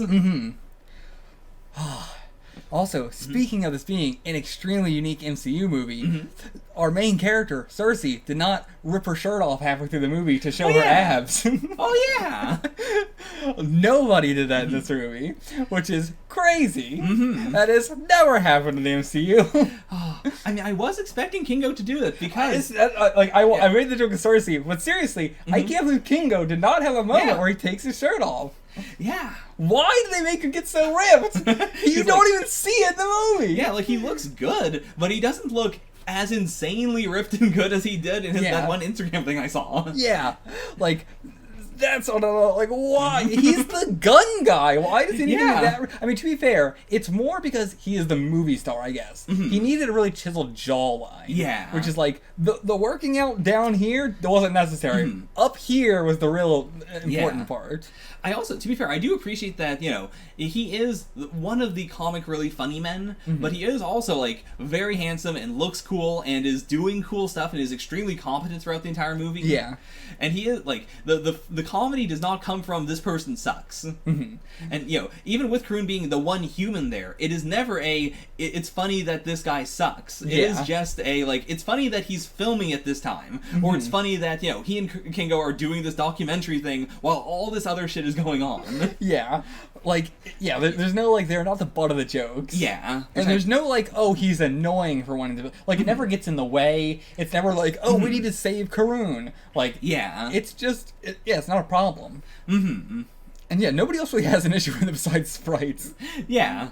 Like, even the one time he is in danger and he's filming, it is not a plot point of, oh no, and this is gonna mess up everything. It is just, what are you doing? Get out of here. We need to... Someone put him away for a moment. I can't believe one of the post-credit scenes was not, like, the premiere of that movie or something. Oh, yeah. But I loved everything about that. Seriously. Karun was such a amazing addition to this. Such a good... And I hope he sticks around as our human cast. Yeah, the human cast in Eternals is so small that we better see him again. But also, very a non-MCU movie to kill off their 2 sexiest characters in the movie. Oh, yeah. Ajax and Gilgamesh. Like, the fucking kiss the cook apron he had on. Mwah, perfect. Also, really cool seeing Angelina Jolie as Thena, like... That was Angelina Jolie? Pretty sure it was Angelina Jolie. Oh my god! Okay, let's double check before I sound like a complete idiot. I feel like you're probably right, but let's check. But that was Angelina Jolie. That was also Selma Hayek as Ajax. But you thought she was so sexy. But because I do know that women, especially like action leading lady women like Angelina Jolie, really struggle to get roles later on because it is a hard you can't do action, you're old, or you can't be sexy, you're old. Even she's not old. Yeah. So it was really cool having her be the most one of the greatest warriors in the galaxy, someone everyone knows, and someone who is suffering from a mental illness. Yeah. And that is not defining her, but that is a valid thing that she has to take care of. That is a reason why she is not the badass throughout the entire movie. Yeah, like I really thought she was gonna get kind of shafted via the the Mad Weary was going to like. Yeah. Also, such a cool name, Oh, Mad yeah. Weary. Like, oh. But yeah, I really thought she was going to get shafted in her role, but I'm glad she got to be as important as she was. I had the double worry of, number one, she's gonna die in order to power up the main deviant, and say like, oh, now it has the the power of the greatest warrior. Or the other thing I was scared of was her mental illness is actually a superpower, and she is going to do the big like, oh, I can access all my memories. I'm going to be I'm going to activate the ultimate fighting style. I'm glad we didn't do either of those, and it was just like, this is this thing that is impacting her, that she is living with. Yeah, much better than the Jean Grey stuff. Oh yeah, much better. But shit, what else was I going to say? I don't really remember exactly. But speaking of like the older actor and everything like that, Salma Hayek also in that same thing, like it's hard to get roles being that old, like being an extremely famous actor, but now you're extremely old and everything like. But yeah, and we're just looking at the Wikipedia right now at the cast list, just to make sure we had their actors right. But yeah, and she was initially hesitant to work on it, thinking she was going to get like a grandmother kind of role. Right. But yeah, glad that she, I mean, I'm glad also like Natalie Portman had like the big like putting her foot down, like I'm not gonna be Jane unless you make me a big major character, and everything like that. And so like there is precedent to be like, just because I am a major actress does not mean that you're gonna give me a major role. Yeah, I mean, even Black Widow was pushed to streaming. It's the big like you can't ever put your foot, you can never rest. Yeah, you gotta keep on fighting, which sucks, but yeah. And yeah, so Don Lee was the guy from Train to Busan. Okay. I thought so. They also had one of the Skarsgårds was voicing the Deviant. Okay. Like the Prime Deviant and everything like that. But yeah, I don't think I recognized anybody else. Did you recognize like anybody else? I'm so bad with actresses and actors that I'm surprised I recognized as many as I did. No, I didn't really recognize a lot of others. I mean, there's Richard Madden, I guess, of Madden fame. But yeah, it did seem like they were, getting a cast of people who were also like, we're not going to individually sell the entire movie. But yeah, did a great job with the casting. There was nobody who was like a step below or anything like that. But yeah, where do we go from here? We normally are like going through the movie and talking about it as we were, but this one we didn't even scan through. We just off the dome. Yeah. How did you feel about the outfits? Like their whatever you want to fucking call them. Yeah. I thought they were okay. Like, again, I don't really know the Eternals like visually in the comics, so I can't say how like accurate they are or anything. But I appreciate that they're color-coded. I appreciate a good Power Rangers-y. Everyone's got their color. Everyone's got their distinct, like, they pop.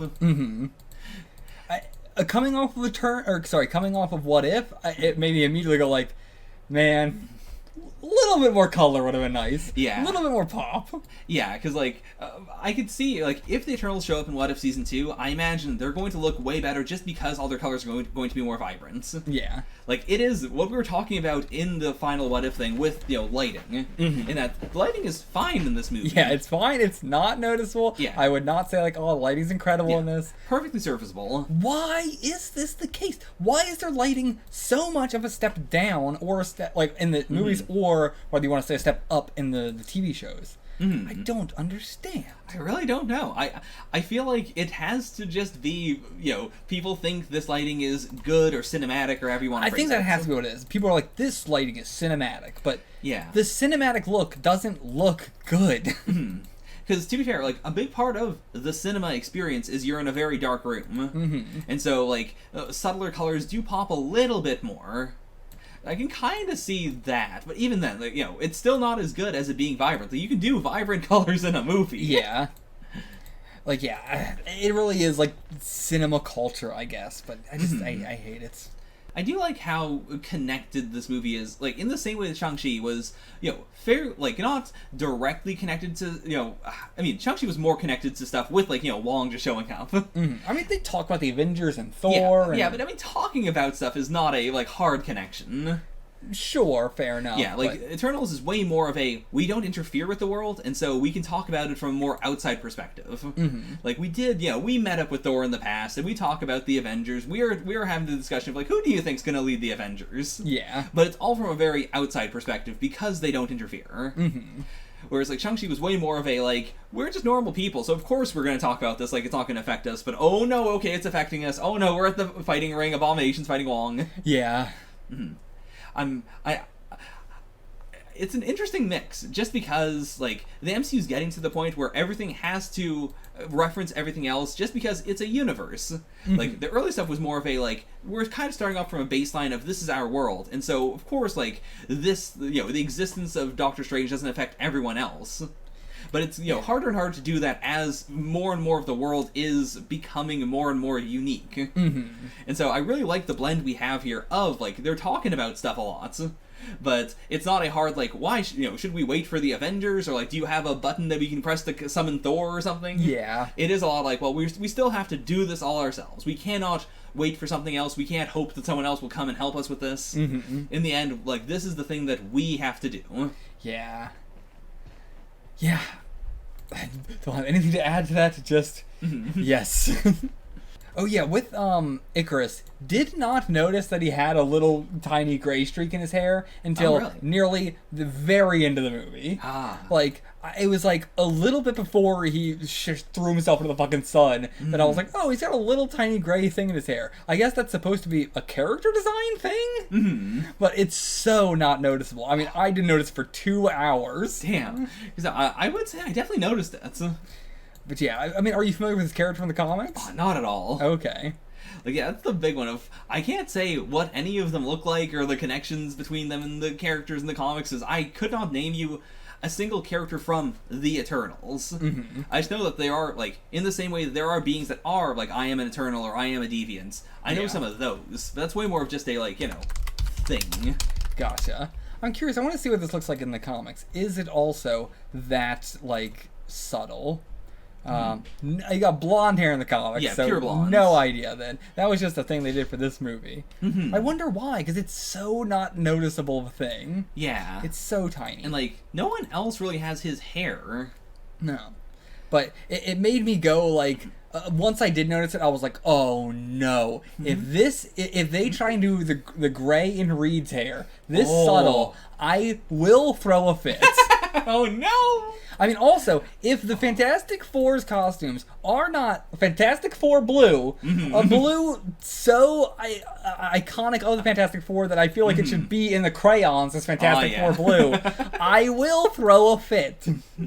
Oh, you don't want it to be body armor that's like, various patterns stitched. Because like that was the only thing I would say about their costumes. Just like, I wish they were a little bit more colorful, and like, I just look at them and I go, these look nice, but I feel like if I knew these characters of the comics, I would be more upset. Because as someone who doesn't know anything about them, has never seen these before, I was already like, they look a little bit not as cool as they could. Yeah, like, they have the MCU problem of, what if we had, like, flat costume and then we just kind of, like, stitch intricate patterns into it? Yeah. Like, there's a lot of characters who have that as, like, the defaults. And I like how colorful their costumes are, in the sense of just, they each have a color, and there are colors. Like, no one is just the absolute flats, there is nothing interesting about this apart from the textures. Yeah. But, at the same time, they do suffer from that same problem of, like, you look at them and you go, MCU. Yeah. Like, Druig, Sprite, and Thena. Those three, I think, look really good. The rest of them, they're okay. The rest of them, I think, are too non-colorful enough. Fair. Or, like, they have, like, a kind of mixture of color in them. But, yeah.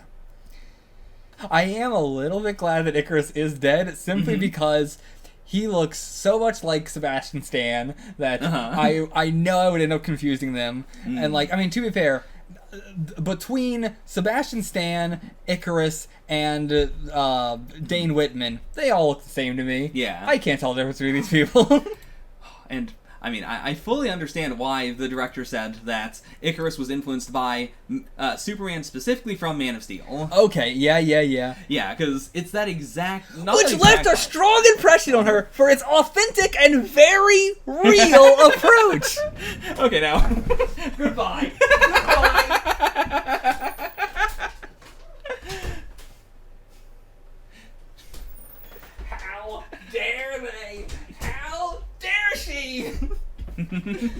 I mean, I have watched extremely little DC stuff. We have talked about this a little bit before, but my DCEU journey started with like the Suicide Squad, then like Shazam, then the Suicide Squad, then Aquaman. I watched Man of Steel. Holy fuck! I apologize to every MCU or X-Men movie that I've said like, "Oh, this is one of the worst movies I've ever seen." If you can check out the Discord server, you can go to the text reactions. You can see his text to reaction. Like, if it's your Discord server. I'll put a link to it in the description. Yeah, there's a channel on the Discord server of like text reactions of just like. Sometimes when we're watching stuff together or I'm watching stuff separately, it's like, I don't want this to be a reaction, but I might do my reactions in text, like just on my phone or whatever. Try it out. And so, like, if you want to check out my reaction to Man of Steel that way, and I do kind of like live do it as I'm doing it most of the time, go check that out on the server. One of the worst movies I've ever seen in my life. Oh yeah, I mean, no one is defending it. No one in there is like, well, actually, you misunderstood this. Now it's so fucking crazy bad. But yeah, I mean, I do think if anything was pulled from that movie, it is like, the separation of like, you don't have to do this. We don't have an obligation to these people. I can see that in Icarus a little bit. It is that, like that full belief in there is something above us, and, that's the reason why we're doing all this. These people are all going to die. It's, I don't care about it. But the difference is Icarus does care about Cersei. Yeah. And it is this hard, like, the reason why he can allow all this death to happen is because he has this extreme belief in something, in the, he is the black and white side of the, like, are the Celestials right equation. It is the hard, they have to be right. We are serving them. I'm doing this thing, and at the end of this, we're gonna get white. We're gonna do this again. And we don't even have like a hard opposite to that. Like even Cersei is like the I hope this is the right thing to do. Yeah, and like she struggles with that a lot too. But there's no like we have to stop this. Yeah, like another movie would have done the hard. This has to be done. It's the ultimate right thing to do. But everyone is struggling with it. No one knows for sure that this is right, and I appreciate that because like. The closest we get maybe is to Ajax, and even she is a little bit like, Yeah. Even she's a little bit hesitant. Yeah. It truly is so unique. Yeah. I'm so curious to see what the Eternals are going to be like in other movies, not with this director. Because their characters were like, this is so perfect for all of them, and like I could see, like I don't know what people would do with them outside of this scenario. Yeah. Like, how do you write these characters when they're hanging out with Rocket and getting Chinese food? I feel like it's very easy for some and very hard for others. Yeah. But yeah. Also, Cersei, she played Minerva in Captain Marvel, apparently. Didn't even notice. Same. But yeah, I don't even know who Minerva is in Captain Marvel. She was one of the people on her team. Yeah, I mean, like, I know that much, but I'm like, I don't. Yeah, like I can't picture that in my head. Yeah, like who she looked like. If you're not looking at her and going, "Oh my God, what the heck?" But that's the Kree lady. This can't be possible. What's happening? And then it's fine. I don't really know how I feel about it though. Of like getting people who have already done roles at like I really like Mahershala Ali as I'm very excited for him as Blade. Loved him as Cottonmouth. Very excited for him as Blade. Don't know how I feel about it because it's like I would kind of want a new person to do it. Yeah. Not in the sense of like, oh, you've already been in the MCU, but kind of in the sense of like, there are billions of people on Earth. There are so many actors. You can get another person. Like you can give someone another chance. Yeah, I can understand that for sure. Like I guess that's where I'm coming from. Of like, it feels like they were like, who do we want for Blade? Well, it has to be another big name actor to be Blade, following up on Wesley Snipes. So, but, not necessarily. You could have just given, somebody who's not a very big actor the role. Yeah, because it's also that balance of, like, if someone had a bit part in the MCU and then they got a bigger part, I would be less, I wouldn't really care about that. I would be a big, like, yeah, you know what, you get that. It's like... But if it is, like, someone who is essentially, like, a lead hero or villain becoming another lead hero or villain, that feels weirder. Yeah. Let's wrap this up. Okay. I'm not doing too well. That's fair. Yeah, anything else you wanted to say about the specific characters while we're on this note, and also just looking over the Wikipedia of, like, what things have been said about their characters? Man, I just like Kingo a lot. So cool. as a character. So such a weird dork man, but also cool. Yeah. Yeah, really loved Druig. Really, really, really loved Druig. Very fascinating character. Yeah. Okay. I guess that's kind of I think that's basically it. Like, we did touch everything, more or less. It feels weird because we normally do a huge, scanning through the movie and talking about stuff, but we didn't this time, but we covered pretty much it anyway. It is How did you feel about Icarus throwing himself into the sun? Doing a big suicide. I can accept it in the sense of, like, I would like him to be around. It's the classic, like, I don't like characters who atone for a bad thing by killing themselves, because it's like, you didn't atone then. Like, you didn't, you're not trying to fix the thing. But it's also very realistic. Yeah. To be like, I fucked up. My immediate reaction is I want to kill myself because of 7,000 years of a fuck up. I mean, not 7,000 years of a fuck up, but like the 7,000 years of being lied to, then plus the years of knowing and like doing this shit, and killing your friend, and I mean, more than a friend, like leader and. I mean, I'm in my 20s, and if I had the power to fly into the sun, I would have already at this point. Seriously, like that's what gets me so much. Of like when you have the power to just do something like that. How do you not spur the moment do that when you really shouldn't? But yeah, like it's so much power. It is a fuck up, but also like you could just do it. It's so easy to just let it end like that. Yeah, and so like I do like it as a character beat, and I do appreciate it as a like. This is someone who had, the strongest black and white interpretation of what the Celestial wanted. And the moment he has to accept either, that was wrong this whole time, or just I'm going against it, I can see why he did the hard, I can't do this, I'm going to fly into the sun. Yeah. Oh. The shot of the Celestial, by the way, like through the water and the clouds and everything, is just a truly incredible, insane shot. Gorgeous, incredible, amazing. Yeah, this is just gonna be a set piece now, and that's cool. Serious. I can't believe more like directors in general haven't done the big. I want to leave something on the world of the MCU that you have to then include in other movies. Because I feel like I would have definitely done something like, in Wakanda we sprayed all the trees black, and now you have to just do that forever now. Okay, please. Shit. I had a big moment earlier, and then way earlier, and then I never said what that was because I forgot. The Prime Deviant, when Athena kills it. This is a Deviant that has the ability to heal. So it might not be dead. It might be, but it also might not be. Right. That's possible. Yeah, we don't know for certain. So, that could be cool if that comes back. I could see that for sure. Yeah. Because, it was also, like, it, like, Force, like, evolved some of its brethren back in the past.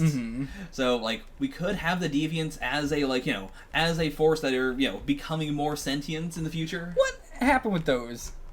Most of them got killed. Like, just, fighty-wise before, I think, right? When was that? Because I don't think they fight them after he does that. Unless that was, like, a... Well, he did that in the past, remember?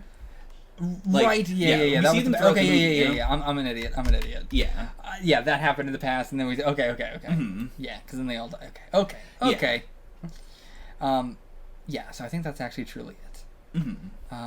Excited to see these characters going forward, as always, and everything good, awesome, movie, fucking great. Yeah. Hell yeah. Love it. Phase 4. Fucking good. So good.